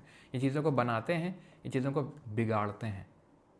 इनको एनर्जी मिलती है, अर्थ के इनसाइड से पूरा डिस्कस किए तो इनको मिलती, इनकी एनर्जी आती है कहाँ से, सन से, सूरज से। इनको हम जनरल एक टर्म देते हैं डाइस्ट्रोफिज्म, और एक होता है वोल्केनिज्म। तो 2 तरह का होता है, डाइस्ट्रोफिज्म, वोल्केनिज्म। वोल्केनिज्म को हटा देते हैं, ठीक है। डाइस्ट्रोफिज्म पटल विरूपण, ये डेन्यूडेशन अपक्षय, ठीक है, नहीं डेन्यूडेशन, ठीक है। डेन्यूडेशन का हिंदी क्या था, डेन्यूडेशन का ये था अनाच्छादन, ठीक है, अनाच्छादन। तो डेन्यूडेशन हो गया ये। अब डाइस्ट्रोफिज्म भी कितने टाइप का था, डाइस्ट्रोफिज्म था आपका 4 तरह का। पहला ओरोजेनिक, दूसरा एपिरोजेनिक, तीसरा अर्थक्वेक, चौथा आपका प्लेट टेक्टोनिक्स। माउंटेन बन रहा है, पहाड़ बन रहा है, हॉरिजॉन्टल मूवमेंट हो रहा है, अर्थ क्रस्ट में कुछ बन रहा है, ऊपर उठ रहा है या नीचे धंस रहा है, यानी वर्टिकल मूवमेंट हो रहा है। Do not confuse it with block mountain, block अलग होते हैं, वो हम आगे देखेंगे जब माउंटेन्स वगैरह पढ़ेंगे, ठीक। देन आपका ये तीसरा था क्या था, अर्थक्वेक, वो तो पता है, प्लेट टेक्टोनिक्स भी। डेन्यूडेशन में क्या था, डेन्यूडेशन में 3 चीज़ें थी सर, डेन्यूडेशन में 3 चीज़ें थी, वेदरिंग यानी अपक्षय, द्रव्यमान का जो यानी मास का जो मूवमेंट हो रहा था, और तीसरा था इरोजन, अपरदन, ठीक है। अब वेदरिंग हमने पढ़ा था, स्टार्ट किया था, 3 तरह की होती है sir, physical, then chemical, then biological, ठीक। फिजिकल, केमिकल और बायोलॉजिकल। फिजिकल जो होती है, फिजिकल वेदरिंग, वो कितने तरह की होती है सर, अनलोडिंग एंड एक्सपेंशन होता है, टेम्परेचर चेंज एंड एक्सपेंशन होता है। तीसरा क्या था, तीसरा आपका था एक सॉल्ट वेदरिंग, और चौथा क्या था, मतलब चौथा ये पढ़े थे तीसरे नंबर पे, तो वो हम पढ़े थे फ्रॉस्ट वेजिंग, फ्रॉस्ट वेजिंग। इससे एक्सफोलिएटेड डोम्स बन रहे थे, टॉर बन रहा था फाइनल जाके। फ्रॉस्ट वेजिंग में इस तरीके की पानी जम रहा था, पानी फिर बर्फ़ बन रही थी, फिर पानी, फिर बर्फ़, फिर पानी, तो वो रॉक टूट रही थी। और ठीक है, फ्रॉस्ट वेजिंग। और सॉल्ट वेदरिंग में हमने पढ़ा था, सॉल्ट वेदरिंग में जो सबसे इफेक्टिव होता है वो सॉल्ट क्रिस्टलाइजेशन होता है, जिसमें सॉल्ट के क्रिस्टल्स बनते हैं। सॉल्ट के जब क्रिस्टल्स बनते हैं तो कुछ सॉल्ट के क्रिस्टल्स होते हैं, जैसे सोडियम क्लोराइड हो गया है, ठीक है। और जो ये सब जो क्रिस्टल्स होते हैं, ये क्या करते हैं, इनकी खासियत होती है कि ये जब ये एक्सपैंड करते हैं, जब टेम्परेचर बहुत ज़्यादा पड़ता है तो एक्सपैंड करते हैं, तो एक्सपैंड करते करते धीरे धीरे वो रॉक को तोड़ देते हैं। देन हमने पढ़ा केमिकल वेदरिंग, यानी कि रासायनिक अपक्षय। रासायनिक अपक्षय में हमने क्या पढ़ा, हमने सबसे पहले पढ़ा, अब कुछ किसी को पहले रख सकते हो, ठीक है। हमने जैसे सबसे पहले पढ़ा सोल्यूशन। सोल्यूशन में क्या था, पूरा मिनरल घुल गया है, वो पूरा घुल मिल गया है, पूरा घुल गया है वो। हाइड्रेशन में क्या, घुला नहीं है, फूल रहा है, सिकुड़ रहा है, फूल रहा है, सिकुड़ रहा है। कार्बोनेशन, जो कार्बोनेट और होती हैं तो वो क्या होता है, कार्बोनिक एसिड जब ऊपर से बरसता है पानी और कार्बन डाइऑक्साइड से मिक्स होता है, तो कार्बोनेट जो होती है, कार्बोनेट बाइकार्बोनेट जो मिनरल्स होते हैं, वो क्या होते हैं, धीरे धीरे धीरे डिजॉल्व होना स्टार्ट हो जाते हैं। तो सोल्यूशन से सिमिलर है लेकिन सेम नहीं है, क्यों, क्योंकि यहाँ से पानी की वजह से हो रहा है, यहाँ एसिड की वजह से हो रहा है, ठीक है। यहाँ घुल रहा है पूरा, यहाँ क्या हो रहा है, वो कहीं पर जाके इस तरीके से, ठीक है, डिपॉजिट तो इसमें भी होगा, इसमें भी होगा, लेकिन इसमें अलग तरह की लैंड फॉर्म बन रही है, इसमें अलग तरीके की, ठीक है। और यहाँ पर हमने चौथा पढ़ा था ऑक्सीडेशन एंड रिडक्शन, ठीक है। ऑक्सीडेशन, अगर ऑक्सीजन लेके उसका अपक्षय हो गया, टूट गई, तो ऑक्सीडेशन। रिडक्शन क्या, ऑक्सीजन की कमी की वजह से अगर हो गया तो रिडक्शन, ठीक है। तो ये हो गया। एंड देन बायोलॉजिकल में हमने पढ़ा कि जो लिविंग बीइंग्स की वजह से अपक्षय हो जाए, ठीक है, लिविंग बीइंग्स की वजह से वेदरिंग हो जाए, जैसे रोडेंट हो गया, अर्थवर्म हो गया, एल्गी हो गए, ठीक है, ये सब की वजह से वेदरिंग हो जाए, दैट इज कॉल्ड एज जैविक अपक्षय, फिर बायोलॉजिकल विदरिंग। अभी हो गया समराइज, ठीक, आगे बढ़ें। चलो अब आते हैं मास मूवमेंट पे। मास मूवमेंट यानी कि बृहद संचलन। क्या? बृहद संचलन।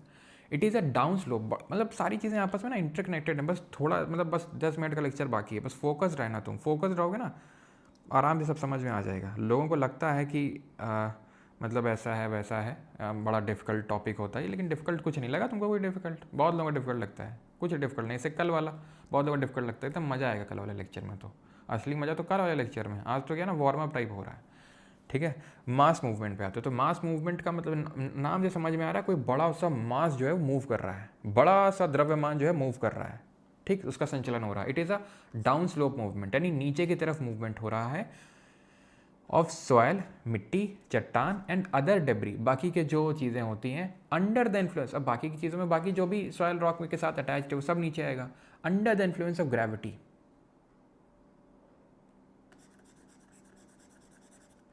ये गुरुत्वाकर्षण के प्रभाव में मिट्टी, चट्टान और अन्य मलबे का ढलान से नीचे की ओर गति है। किसकी वजह से? मतलब अब क्या बताएं तुम्हें, तुम समझ नहीं पा रहे हो अभी। ये जो टर्म है ना, ये इसकी इंपॉर्टेंस तुम नहीं समझ पा रहे हो। पूरा मास मूवमेंट इसी पे टिका हुआ है, पूरा मास मूवमेंट इसी पे टिका हुआ है, ग्रेविटी पे। और यहाँ जो ग्रेविटी लिखा है ना, ये गलत लिखा है यहाँ पे, इसकी जगह कुछ और आएगा, कुछ और आएगा। वो क्या है? वो है वेदरिंग, जो अभी पढ़ के आए अपक्षय। क्या आएगा यहाँ पर? अपक्षय। तो सर अपक्षय एक पूर्वापेक्षा नहीं है, वेदरिंग इज नॉट अ मैं समझे नहीं समझे, समझाते हैं। हम बोल रहे हैं कि कोई चीज़ एकदम से नीचे गिरी, और हम बोल रहे हैं कि किसी चीज़ को, ये जो लाइन है ना, ये बोल रही है कि किसी चीज़ को नीचे गिरने के लिए उसकी वेदरिंग होना ज़रूरी नहीं है। ऐसा नहीं कि अगर किसी चीज़ की वेदरिंग नहीं हुई तो वो नीचे नहीं गिरेगी। हाँ सर, बात तो सही है, हाँ तो वही तो लिखा हुआ है। लेकिन अगर लिखते ना और स्टेटमेंट में आ जाता, समझ में ना आता क्या लिखा हुआ सही है कि गलत है। क्यों? मुझे लगता है हाँ, वेदरिंग का मतलब सर ने बताया था टूटना होता है, और जब टूटेगी तभी तो गिरेगी। हाँ बात तो सही है ना, क्योंकि हमारा जो मन होता है वो दो मुँहा सांप होता है, बिन पैंदी का लोटा होता है हमारा मन। जो जो बता देगा वो तुरंत मान लेगा। अभी तो ये भी बात तुमको स्थिति सही लग रही होगी, हाँ यार अभी अगर मैं यही बोल देता, ये ना लिखता, तो हाँ कि यार वेदरिंग जब टूटेगी नहीं तो गिरेगी कैसे। अरे बेटा अभी मान लो चट्टान है, गिर गई, नहीं गिर गई, इसमें इतना ज़्यादा गुरुत्वाकर्षण बल लगा, एकदम से ढलान से गिर गई। अब क्या जब तक टूटेगी नहीं तब तक टूटने का इंतजार करेगी क्या? तो क्या सर मान लो ऐसे ही है, पड़ी है, जब टूट जाएगी तो तुरंत नहीं गिर जाएगी? हाँ तो गिर जाएगी, बिल्कुल गिर जाएगी। तभी तो मैं बोल रहा हूँ it is not a prerequisite but it can aid the mass movement, समझे? यानी कि ये मास मूवमेंट की सहायता कर सकती है, लेकिन कोई प्री रिक्विजिट नहीं है कि अगर वेदरिंग नहीं होगी तो मास मूवमेंट नहीं होगा। लेकिन हाँ, अगर वेदरिंग हो जाएगी तो उससे मास मूवमेंट आसानी से हो जाएगा, क्योंकि रॉक टूट गई और टूट के जल्दी चीज़ें चांसेस होते हैं कि वो गिर जाए एकदम से। समझ में आ गई ये लाइन कि weathering is not a pre requisite. वो ऐसा नहीं कि जब तक वेदरिंग नहीं होगी तब तक मास मूवमेंट नहीं होगा, लेकिन वेदरिंग एड कर देती है मास मूवमेंट को। लेकिन मास मूवमेंट होगा तो बस ग्रेविटी की वजह से ही होगा। Gravity is the main thing in the mass movement.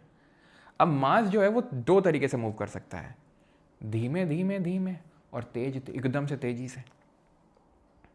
धीमे धीमे और एकदम तेजी से। तो धीमे में हमें पढ़ना है दो चीज़ें, क्रीप और सॉलिफ्लक्शन। पढ़ लेते हैं, उसके बाद रैपिड में आता है, ठीक है। क्रीप और सॉलिफ्लक्शन। ये भाई ये क्या हो गया? ये तो वीडियो चल गया क्या ये? भाई मैं जब पढ़ा रहा हूँ तो तुम क्यों पढ़ा रहे हो? शांति से बैठो, यहाँ पे टीचर पहले से मौजूद है, ये ज्ञान दे रहा है, ठीक है।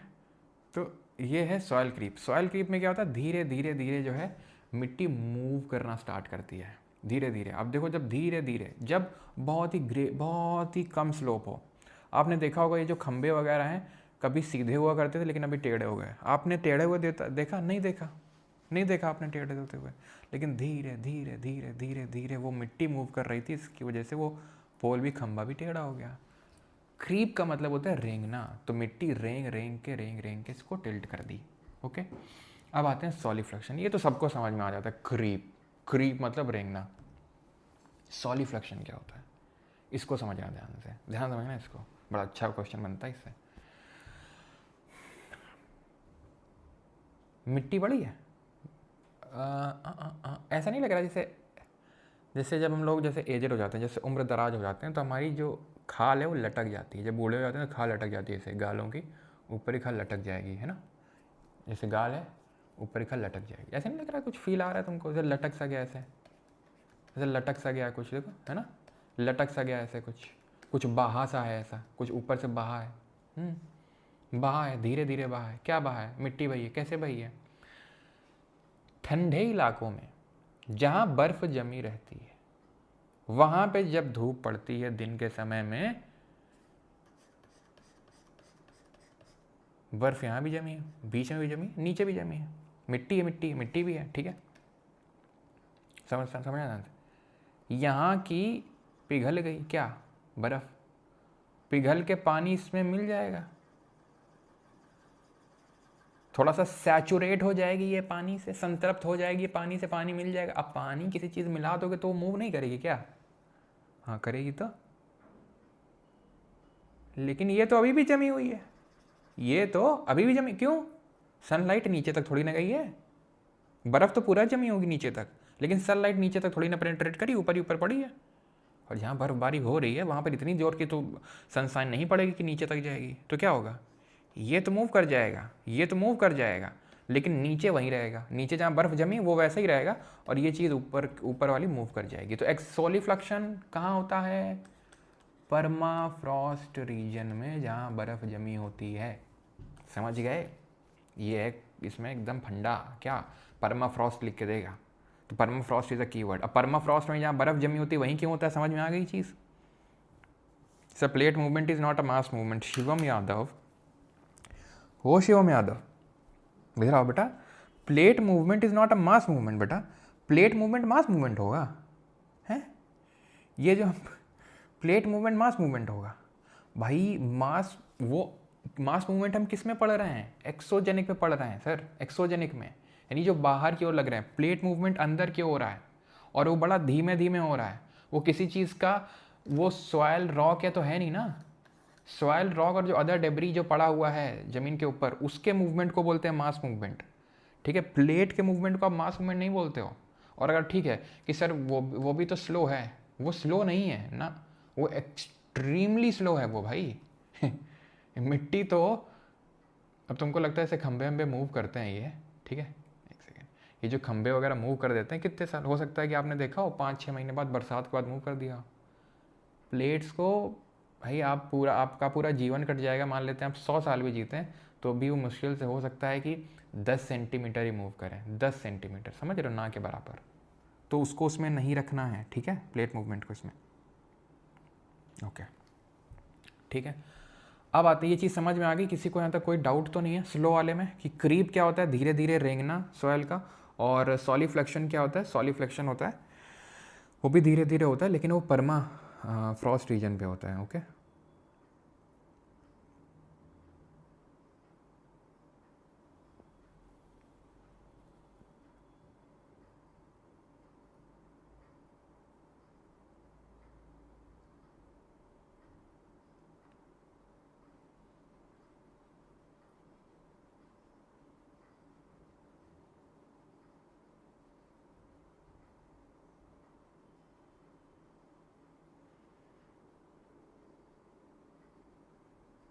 ठीक, समझ में आ गया? चलो, तो अब आते हैं रैपिड पे। रैपिड मतलब बड़ी तेज़ी से, ये तो धीरे धीरे हो रहा था, इसके कंपैरिजन में बड़ा तेज़ होता है। भूस्खलन, हिमस्खलन पहले ही समझते हैं। अब आप देखते हो कि एकदम से तो होता ही है, जैसे कि भूस्खलन हो गया, तो ऐसे तो नहीं, धीरे धीरे धीरे। अगर धीरे धीरे हो रहा होता तो लोगों की जानें क्यों जाती हैं भैया भूस्खलन और एवलांच में? ये भूस्खलन होता है जो नीचे होगा, मान लो कहीं नीचे एक और रोड जा रही होगी, वहाँ एकदम से पूरा मलबा गिरा होगा, मलबे के उसमें आ जाते हैं, गाड़ी वगैरह आ जाते हैं कि नहीं मलबे के चपेट में, ये पूरा ये गिर रहा है। अब हिमालय में बहुत लोग चढ़ाई कराने के लिए जाते हैं कि नहीं जाते हैं ट्रैकिंग के लिए, एकदम से गिरा, काफ़ी लोग की जान चली जाती है और कुछ लोग हॉस्पिटल में एडमिट हो जाते हैं। क्यों? क्योंकि एकदम से हुआ ना, हमला अचानक होता है, इसमें आराम आराम से नहीं होता। कि आराम आराम से अगर हो रहा होता तो जानें थोड़ी ना जा रही होती। अब किसी की जान जाती है क्या जब क्रीप में या सॉलिफ्लेक्शन में? एकदम से जब मूवमेंट होता है, जब बिल्कुल टाइम नहीं मिलता तो होता है, और क्योंकि एक मास का मूवमेंट हो रहा है तो बहुत भयंकर वो होता है एकदम। तो लैंडस्लाइड हो गया, अवलांच एक तरह के हैं। अब आते हैं अर्थ फ्लो और मड फ्लो होते हैं। ये क्या होते हैं? तो ये है मड फ्लो, ये है अर्थ फ्लो।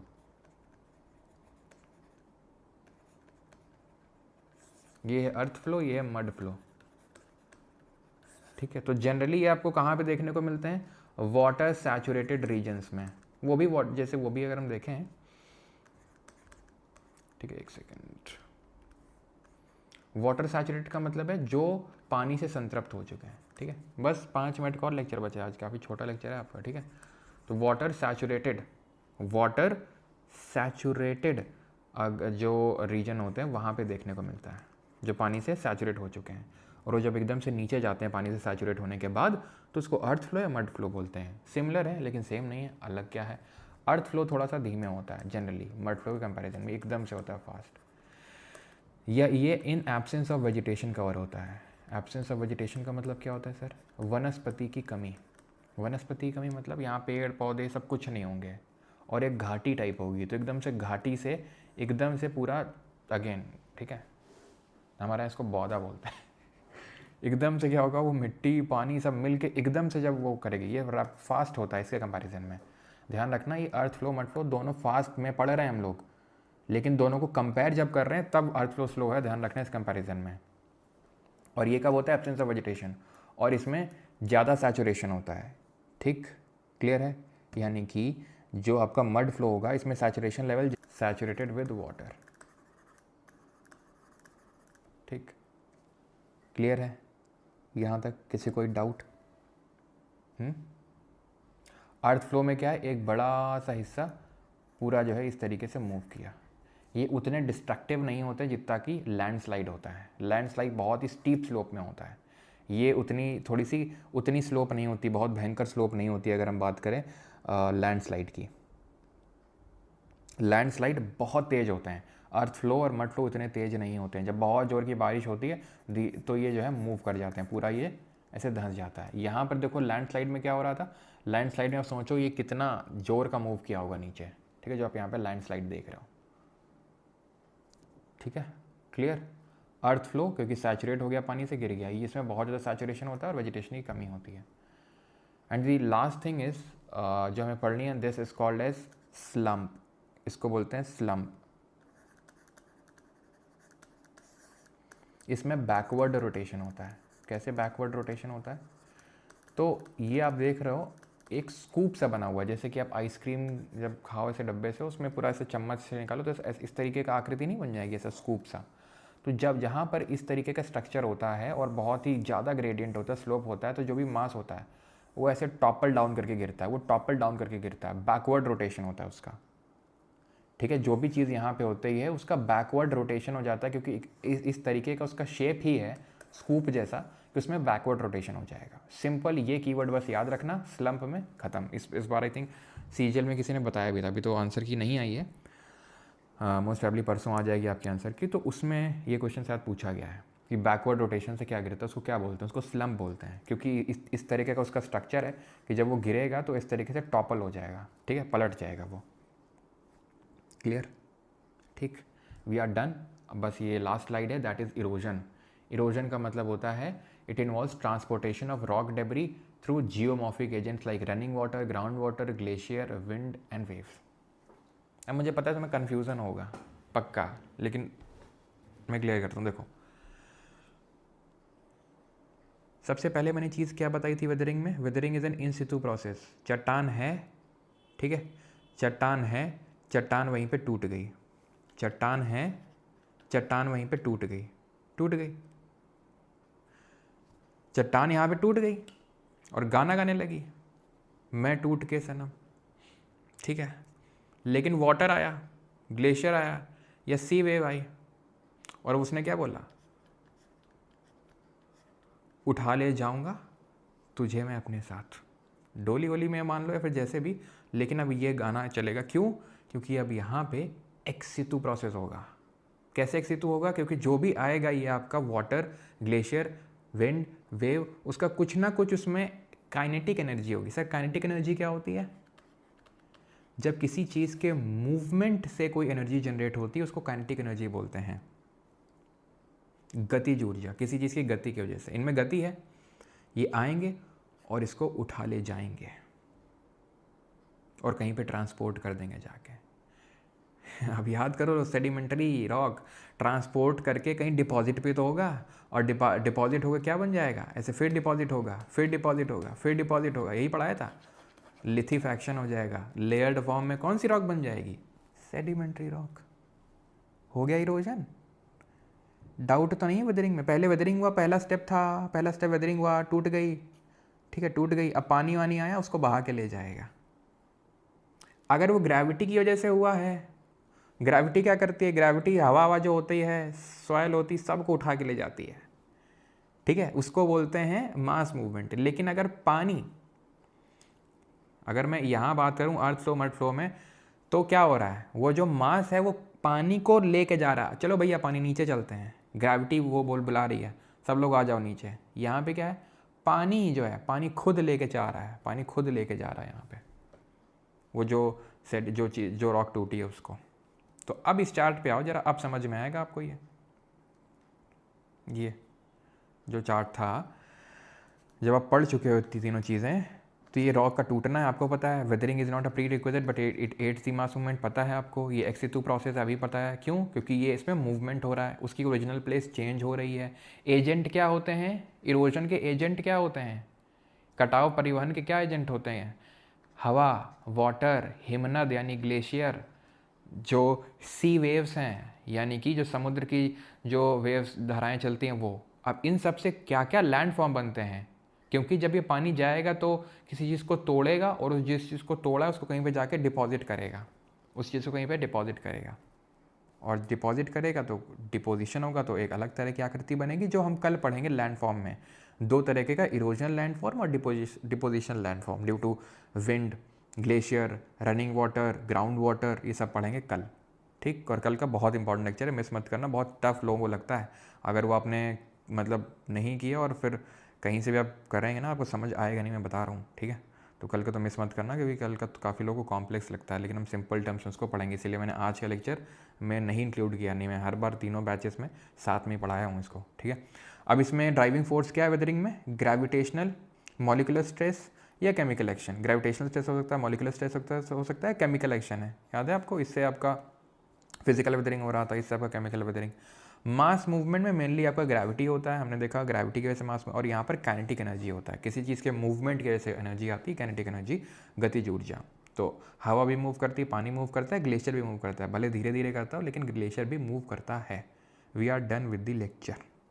किसी को कोई डाउट है तो पूछ सकता है, ठीक है। छोटा था आज का लेक्चर, अब क्वेश्चन करते हैं, किए जाएँ क्वेश्चंस। समराइज़ किया तो था भैया, अभी पल पल में समराइज़ कर दें, ये कहाँ चल रहा था, समरी तो चल रहा था, इसको समराइज़ कर दें, मास मूवमेंट को चलो समराइज़ कर देते हैं। सर डिपोजिशन भी तो होता है, हाँ तो हमने कब कहा नहीं होता है। सर प्लेट्यूज तो वोल्केनो से बने हैं, फिर एपेरोजेनिक कैसे, बताएंगे एपेरोजेनिक कैसे। भाई वोल्केनो से कौन सा प्लेट्यू, अब आप आई थिंक डेक्कन प्लेट्यू की बात करोगे, वो है वोल्केनिक का, लेकिन पूरा पेनिनसुलर प्लेट्यू थोड़ी ना वोल्केनिक है, पूरा पेनिनसुलर प्लेट्यू प्रायद्वीपीय पठार थोड़ी ना वोल्केनिक है, सिर्फ डेक्कन प्लेट्यू एक जो पार्ट है वही है सिर्फ। लैंडस्लाइड और इरोजन में डिफरेंस क्या है? लैंडस्लाइड का मतलब है जमीन का हिस्सा टूट गया, क्यों टूट गया, ग्रेविटी ने बुला लिया, क्योंकि बहुत बोझिल हो गया था तो ग्रेविटी ने बुला लिया, आ जाओ बेटा नीचे आ जाओ। इरोजन में हवा, पानी, ग्लेशियर, ठीक है, हवा, पानी, ग्लेशियर ये सब लेके जा रहे थे, हवा, पानी, ग्लेशियर, सी वेव ये सब लेके जा रही हैं, ग्रेविटी ने उनको नहीं बुलाया, पानी लेके गया, ग्लेशियर लेके गया, वो है इरोजन। और किसी कोई डाउट? ये स्लम्प किस में आएगा, स्लम्प सर फास्ट रैपिड वाले में ही आएगा, ठीक है, जो स्लम्प है वो रैपिड वाले में ही है, रैपिड में, स्लो में आएगा क्रीप एंड सॉलिफ्लक्शन, डेब्री एवलांच हो गया, लैंडस्लाइड हो गया, अर्थ फ्लो हो गया, मड फ्लो हो गया, स्लम्प हो गया, ये सब मास मूवमेंट में, रैपिड मास मूवमेंट में आएगा, रैपिड वाले में। एवलांच रिपीट कर दो, जिस तरीके से ज़मीन गिरती है उसी तरीके से बर्फ़ का जो पहाड़ एक तरह से गिरता है, बर्फ़ जब गिरती है उसको हम बोलते हैं एवलांच।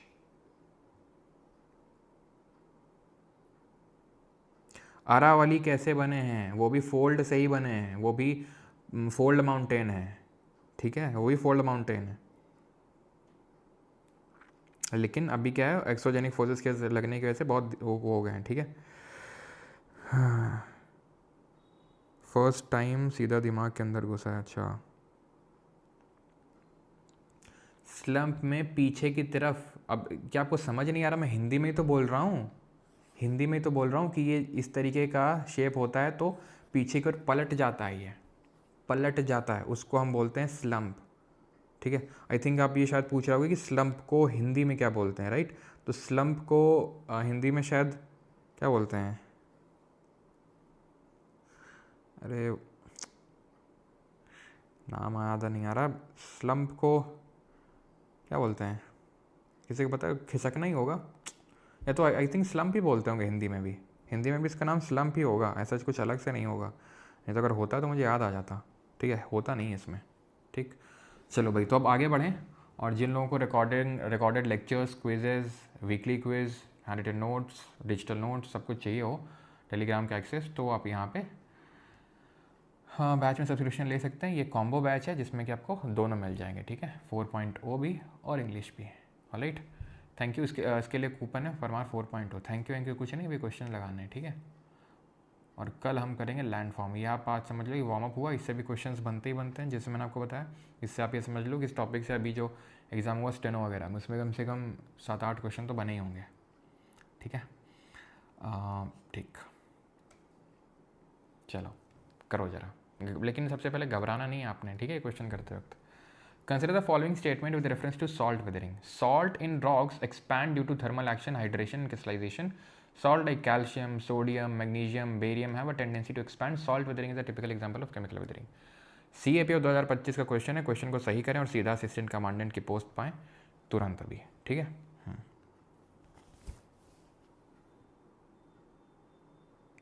सर ये जो खेत में काम कर रखा है उसको ज़्यादा आसानी से समझ आता है, अच्छा।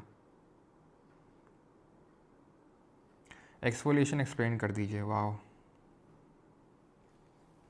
एक्सफोलिएशन का भैया का मतलब होता है जैसे कि ये रॉक होती है, ऊपर की लेयर हट गई, ऊपर की, जैसे कि तुम गए बाहर धूल धक्कड़, एक्सफोलिएशन होता है भैया। ये जो कुछ लड़कियों वगैरह को पता होगा अच्छे से, ये वो जो ब्यूटी पार्लर वगैरह होते हैं वहाँ एक्सफोलिएशन शायद होता है इस तरीके से कि भाई वो कुछ तो लगाते हैं क्रीम जैसा कुछ, और धीरे से वो पूरी लेयर ऊपर की हटा देते हैं और आपकी चमचमाती स्किन बाहर निकल आती है। ऐसे ही ऊपर में जब ये वेदरिंग हो जाती है रॉक की, तो ये हट जाती है पूरी, और ये चमचमाती हुई, ये हट गई तो चमचमाती हुई निकल आती है पूरी, ठीक है। एक्सफोलिएटेड डोम बोलते हैं उसको। तो ये भी सही, ये भी सही है, लेकिन सॉल्ट वेदरिंग जो है आपकी हमने पढ़ा था फिजिकल वेदरिंग में पढ़ा था, ना कि केमिकल में। केमिकल में हमने क्या पढ़ा था? केमिकल में solution, hydration, carbonation, oxidation, reduction, शन शन शन शन आ रहा था, शन शन आ रहा था कि नहीं आ रहा था? देखो, hydration, carbonation, oxidation, reduction, hydration, यहाँ शन तो है नहीं, फिजिकल वेदरिंग है, ठीक है। तो 1 and 2 option number B. Which the following statement with reference to the salt weathering is all correct? लवण अब 6 के संदर्भ में निम्नलिखित में से कौन सा या फिर कौन से कथन सही है? तो बताइए। Salt crystallisation is the most effective of all salt weathering process. सभी लवण अब 6 प्रक्रियाओं में लवण क्रिस्टलन सबसे अधिक प्रभावी है। Salt crystal growth is more effective over sedimentary rock as compare to igneous rock. आग्नेय शैलों की तुलना में अवसादी शैलों में लवण क्रिस्टल रवों में वृद्धि क्रिस्टल ग्रोथ अधिक प्रभावी होता है। बताइए।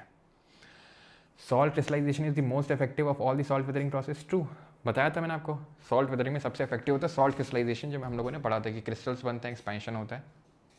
Salt crystal growth is more effective over sedimentary rock as compare to igneous rock. तो ये भी सही होगा, option number C, both 1 and 2। Exfoliation in rocks can occur due to forces induced by carbonation, oxidation, temperature changes। बताइए sir जी।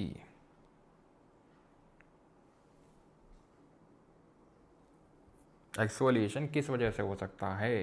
Carbonation से होगा, oxidation से होगा, या टेम्परेचर चेंज से होगा? किससे होगा? जल्दी से बताओ, अगर ध्यान से लेक्चर को सुन रहे होगे तो याद आएगा आपको। कि क्यों हो रहा था। याद करो फिजिकल वेदरिंग में हमने पढ़ा था एक्सफोलिएशन। फिजिकल वेदरिंग में जब टेम्परेचर क्या हो रहा था, टेम्परेचर चेंज एंड एक्सपेंशन हो रहा था, उसकी वजह से। ऑप्शन नंबर सी। सिंपल से ये भी दिमाग लगा सकते हो कि अगर ऑक्सीडेशन होगा तो कार्बोनेशन भी होगा, दोनों एक तरीके से देखें तो हम केमिकल वेदरिंग के प्रकार हैं, ठीक है, लेकिन ऐसा होता है नहीं, ठीक है। तो सही आंसर यहाँ पे क्या होगा, सही आंसर हो जाएगा ऑप्शन नंबर सी 3 ओनली, ठीक है। टेम्परेचर चेंज कैसे। Solifluction is a geomorphic process involving a special type of soil flow that is noticed in. अब देखो सीधा डायरेक्ट क्वेश्चन है कि नहीं, सॉलिफ्लक्शन आपको कहाँ देखने को मिलेगा, विशेष प्रकार की मृदा प्रवाह वाली भू आकृति प्रक्रिया, मृदा सर्पण, सॉलिफ्लक्शन जिसको हिंदी में क्या बोलते हैं, मृदा सर्पण। तो मृदा सर्पण कहाँ पे देखने को मिलेगा, बता दो जल्दी से। मृदा सर्पण परमाफ्रॉस्ट रीजन में, जहाँ पे बर्फ़ जमी हो, ठीक है, बर्फ़ जमी हो। अगला क्वेश्चन करो।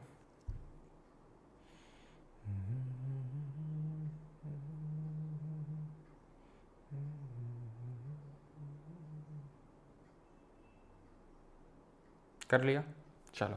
तो which of the following is not type of chemical weathering, carbonation, ठीक है, हाइड्रेशन, ऑक्सीडेशन, हाइड्रोलिसिस भी होता है, हाइड्रेशन के अंदर रख सकते हैं, सॉल्ट क्रिस्टल ग्रोथ अभी हमने पढ़ा है, फिजिकल वेदरिंग होती है, ठीक है। Which of the following is not an example of chemical weathering, again वही सेम क्वेश्चन ही है क्या। अच्छा क्वेश्चन सेम ही है लेकिन एग्जाम अलग है, क्योंकि एग्जाम क्वेश्चन रिपीट होते हैं, यही फ़ायदा होता है PYQs लगाने का। तो ये भी होता है, एसिड एक्शन भी होता है, ऑक्सीडेशन भी होता है। एसिड एक्शन पढ़ा था हमने, एसिड एक्शन मतलब वही कार्बोनेशन रख सकते हो, ठीक है। सॉल्ट क्रिस्टल ग्रोथ नहीं होती है। करो अगला क्वेश्चन।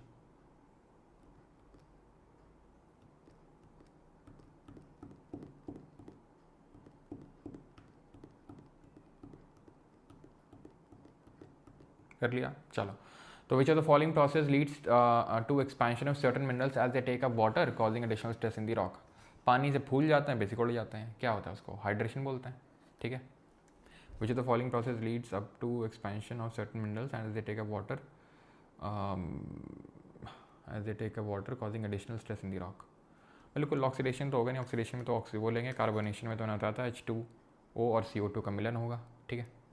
हाइड्रोलिसिस क्या होता है, जहाँ पे एक नया मिनरल बन जाए, न्यू मिनरल फॉर्मेशन हो जाता है यहाँ पे, ठीक है, न्यू मिनरल फॉर्मेशन हो जाता है, लेकिन इससे ज़्यादा क्वेश्चन बनता है नहीं आपका, ठीक है। अगला है करो 12th।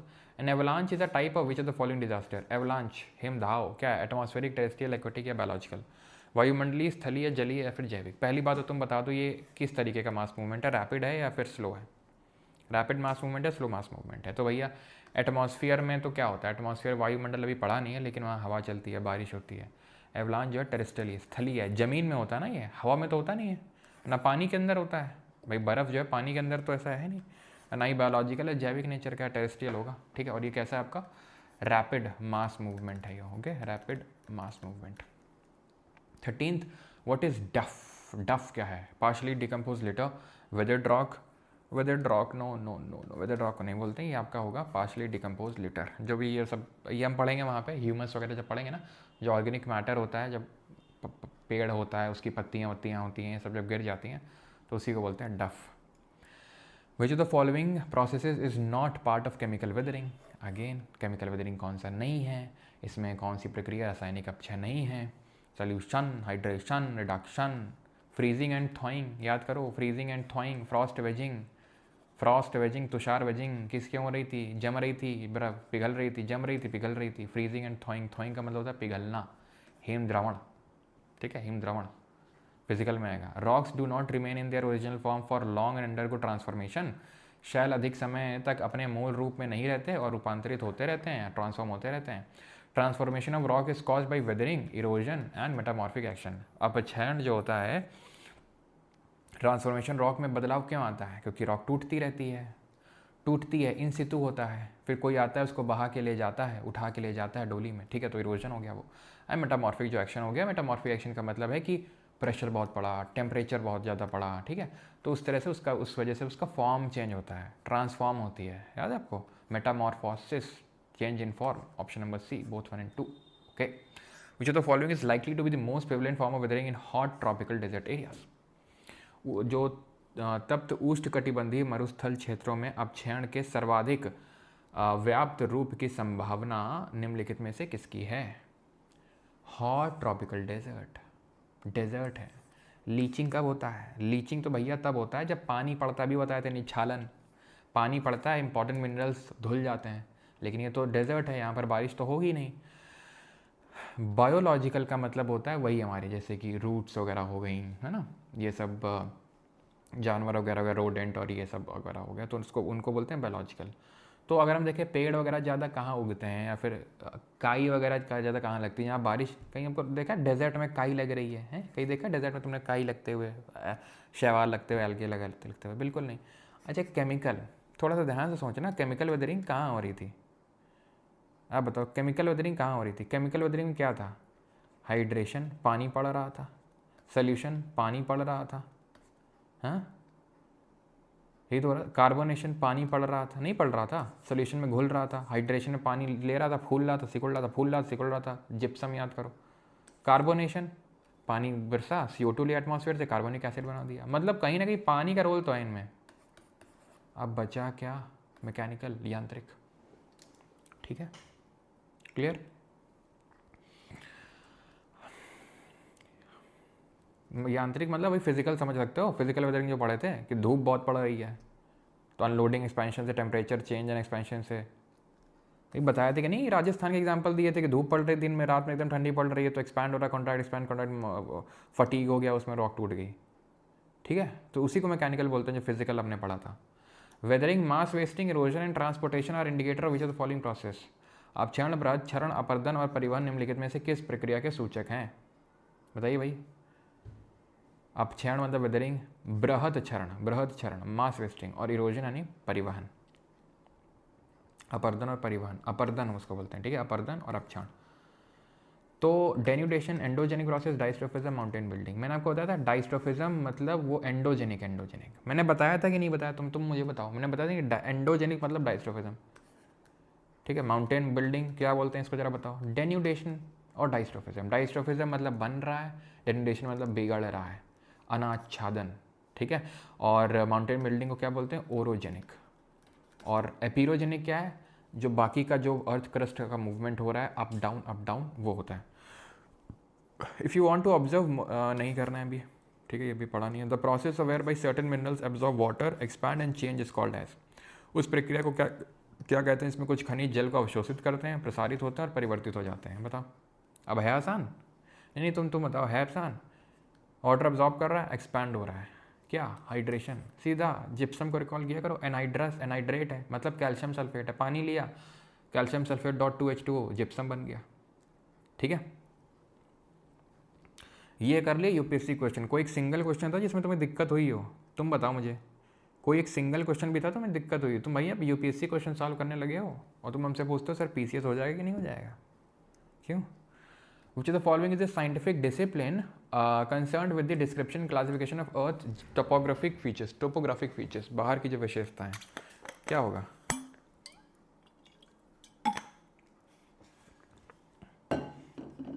एसएससी तक तो ठीक था, यूपी बीसीएस में भी अपना दबदबा बना लिया। देखें पेपर शेयर करेंगे जब का वो प्राइवेट टेलीग्राम ग्रुप है, उसमें क्वेश्चन शेयर करेंगे अगर इसके मिलेंगे तो। ठीक है, तो भैया क्या अभी पढ़ा हमने कुछ जियोमॉर्फोलॉजी। ठीक है, और इथोलॉजी क्या होता है? जो एनिमल बिहेवियर की स्टडी होती है, एनिमल बिहेवियर। चलो, विच of the following is identified, IB security assistant का क्वेश्चन है इसी बार का। आइडेंटिफाइड एज अ स्ट्रक्चरल और land use major that can effectively help mitigate दिया। ठीक है, ये तो बेसिक सा क्वेश्चन है यार, ये इसका लेने देना इससे नहीं है, ये मेरे लिए डिजास्टर मैनेजमेंट का है। ठीक है, मतलब कि बोल रहा है कि इनमें से किसे संरचनात्मक या भूमि उपयोग उपाय के रूप में पहचाना गया है जो भारत में बाढ़ के प्रतिकूल प्रभावों को प्रभावी ढंग से कम करने में मदद करता है। Encourage settle promote further human activities in the river. तुम खुद सोचो, जहाँ बाढ़ आ रही है वहीं पे तुम लोगों को रहने के लिए बोल दोगे तो डिजास्टर बढ़ नहीं जाएगा? Remove human encroachment from channels and बिल्कुल बिल्कुल, वहाँ से लोगों को हटाओ जहाँ पे वो रिवर चैनल है। जैसे रिवर यहाँ से फ्लो हो रहा है, वहीं पे लोग अगर घर बसाएंगे उसी किनारे तो ज़्यादा चांसेस है डिजास्टर के। सिंपल, तो option number B. Which geomorphological factor mainly explains why the western coastal plain. ये देख रहे हो कितना लेटेस्ट क्वेश्चन लिया गया, अभी जो एग्जाम हुआ है महीने भर पर भी नहीं हुए होंगे। Why the western coastal plain नहीं करना है अभी, ये मतलब लेटेस्ट तो है लेकिन रेलेवेंट नहीं। स्टेनो में इसी बार के स्टेनो का भी बताया नहीं, ये जो नया पैटर्न आया है एडिक्विटी बेस्ड, तो उसमें ये भी ये जो चैप्टर है ना, ये जो हमने आज पढ़ा और जो कल पढ़ेंगे उससे काफ़ी क्वेश्चन देखने को मिले हैं, हम देख लो। ये वही चार्ट है भैया, वही चार्ट है ये। वेदरिंग काइनेटिक एनर्जी की ज़रूरत है ना ना ना ना, वेदरिंग एक इन सितु प्रोसेस है, इसको ग्रेविटेशनल मॉलिकुलर और केमिकल एक्शन की ज़रूरत है ज़रूरत। ये हिंदी में लो सवाल, तुम नहीं ये बोलोगे ले लो RIP हिंदी मीडियम। अपक्षय द्रव्यमान संचलन, तो अपक्षय वेदरिंग के लिए गुरुत्वाकर्षण, आणविक तनाव और रासायनिक क्रियाओं की ज़रूरत पड़ती है। द्रव्यमान संचलन हो रहा है, मास मूवमेंट हो रहा है, मास मूवमेंट के लिए क्या भैया, ग्रेविटी चाहिए थी। कटाव और परिवहन, इरोजन एंड ट्रांसपोर्टेशन के लिए एनर्जी चाहिए, गतिज ऊर्जा, काइनेटिक एनर्जी। आया 2 3 1, ठीक है। डेन्यूडेशन का मतलब क्या होता है, जितने भी एक्सोजेनिक प्रोसेस होते हैं जिससे कि वियर एंड टियर होता है, ठीक है, उसको हम एक्सटर्नल फोर्सेस में रखते हैं, external forces acting on the earth surface, D का 4, तो 2 3 1 4, 2 3 1 4 ऑप्शन नंबर A, ठीक है, क्लियर हो गया।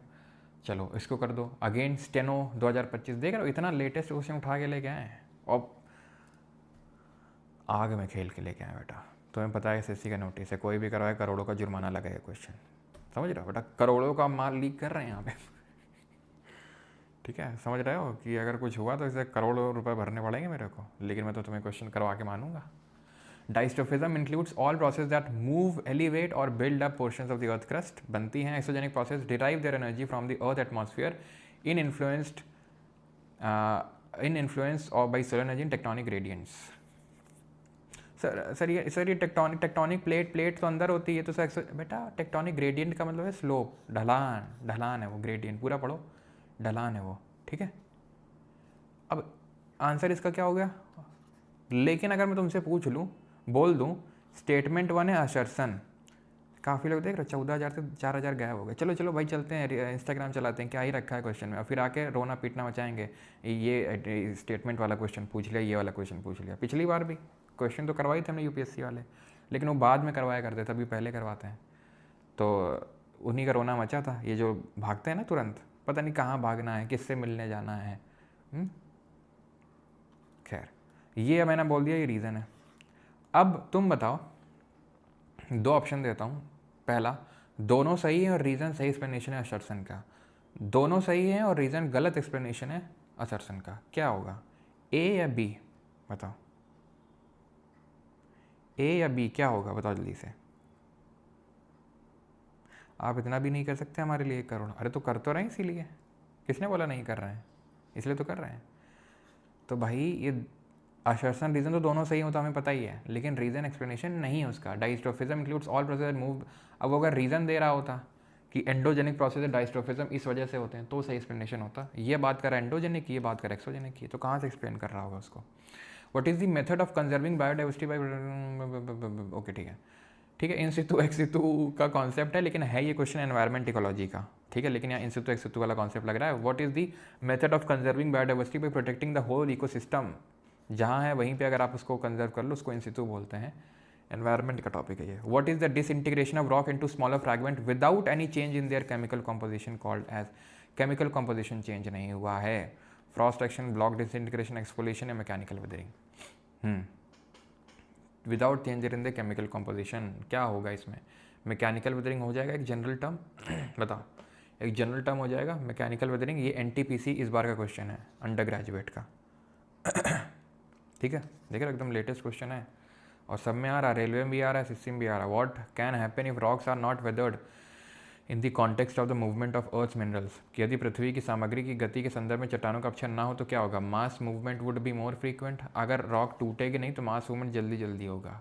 क्या लॉजिक है भाई, क्या लॉजिक है इस चीज़ का। मैंने तो ये बोला था कि वेदरिंग भले is not a pre requisite for the mass movement but it adds the mass movement, mass movement की सहायता करती है, तो अगर वेदरिंग होगा तो मास मूवमेंट ज़्यादा होने लगेगा, समझ आए।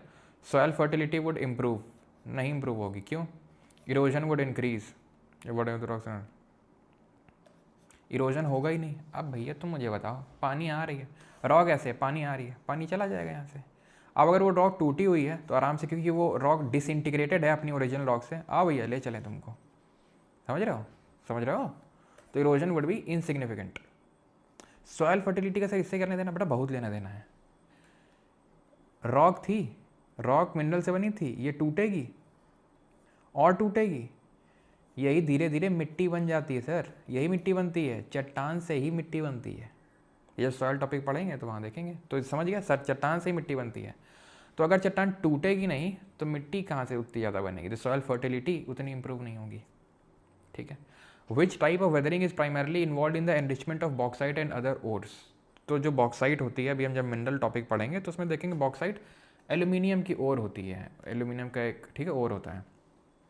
तो कौन सी टाइप ऑफ वेदरिंग है जो बॉक्साइट और बाकी और की एनरिचमेंट करती है, उनमें वो डालती है, एनरिच करती है। भाई बायोलॉजिकल तो कैसे ही कर पाएगी एनरिचमेंट, ग्लेशियल भी नहीं करेगी, मैकेनिकल भी नहीं करेगी, केमिकल वेदरिंग करेगी। ठीक, क्यों? क्योंकि इसमें केमिकल्स ऑल्टर होंगे, उनका कॉम्पोजिशन चेंज होगा, हाइड्रोलिसिस होगा। ठीक है, क्लियर है। जो सॉल्यूबल मिनरल्स हैं, जो सॉल्यूबल पार्टिकल हैं, वो सॉल्यूशन बन के वो बह जाएंगे, वो निकल जाएंगे। बचेगा क्या? सिर्फ एकदम पक्का ओर बचेगा। तो ओर के अंदर एल्यूमिनियम तो घुलेगा नहीं, जो कार्बोनेट बाइकार्बोनेट जो भी रॉक हैं, चट्टान जो सॉफ्ट है, जो मतलब का नहीं, वो बह जाएगा। बचेगा क्या? ओर। तो ओर का क्या हो गया? एनरिचमेंट हो गया, एनरिचमेंट हो गया उसका। समझ रहे हो कैसे एनरिचमेंट हुआ? जैसे इसमें एल्यूमिनियम है और बाकी क्या है, तो बाकी क्या है, वो इधर उधर हट जाएगा, चला जाएगा, पानी में घुल उल जाएगा, तो बचेगा क्या? वो बचेगा। ठीक है, ऐसा नहीं कि पूरा ही बस मेटल ही मेटल चमचमाता हुआ मिल जाएगा, लेकिन उसका भी रिफाइनिंग तो करना ही पड़ता है। Which weathering process involve the peeling of rock layers due to temperature variation. NTPC इसी बार का पील हो रहा है। अब तुम बताओ तो जरा, गलत आंसर तुमने दिया अगर, और देख के मत आंसर देना, बता रहे हैं, हाँ नहीं पाप लगेगा। छुट्टी दीजिए ना सर अब, हाँ तो जाओ, किसने मना किया है? छुट्टी है तुम्हारी, दिवाली की छुट्टी शुरू हो गई यहाँ से तुम्हारी। सर आपकी आवाज़ धीरे आती है, सभी बोलो सर को। अच्छा मुकेश, ए, हाँ मतलब समझ गए हो तुम लोग, चलो अच्छी बात है। ए समझ रहे हो किस तरीके से पीलिंग हो रही है, जैसे वो क्रीम वीम के वो एडवर्टाइज आते हैं कि पील कर दो अपनी ऊपर, ना इस तरह का कुछ तो आता है। तो एक्सफोलिएशन, वो पील हो रहा है ऊपर का लेयर। 35 तक करेंगे, ठीक है। Exfoliation is the form of, exfoliation क्या है? फिजिकल वेदरिंग है, केमिकल है, मास वेस्टिंग है, बायोलॉजिकल है? बताओ बायोकेमिकल है, क्या है? क्या है, याद आएगा? ठीक, what is the meaning of the term rain? नहीं पढ़ा है, कल पढ़ेंगे। The process that moves, elevates और build up portion of earth crust is called as move, build, move, elevate और build up portion of the earth. हमारे एक maths के सर थे, मैथ्स के sir class 9th and 10th में, उसे बोलते थे, हमारे क्लास टीचर थे। Yes class move, move. पृथ्वी की पपड़ी के कुछ होता ना था, वो याद है तुम लोग को? लाइन में लग जाओ सभी लोग, लग गए ना? Yes class move.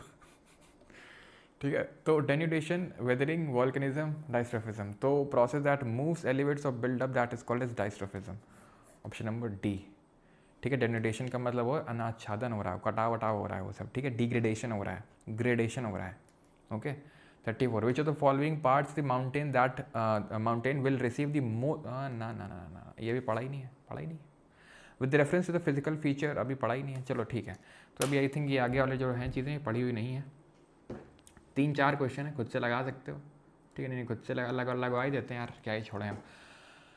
Which of the following is a type of shield volcano that is large but not steep and their magma is almost mafic? अब बेटा तुमने अगर गलत किया, तुमको टाइम ट्रैवल करवा के और फ्राइडे में ले जाएंगे और वहीं तुम्हारे झापड़ लगेंगे अब तुम्हारे। ठीक है, तुमने गलत किया इसको भी। ठीक है,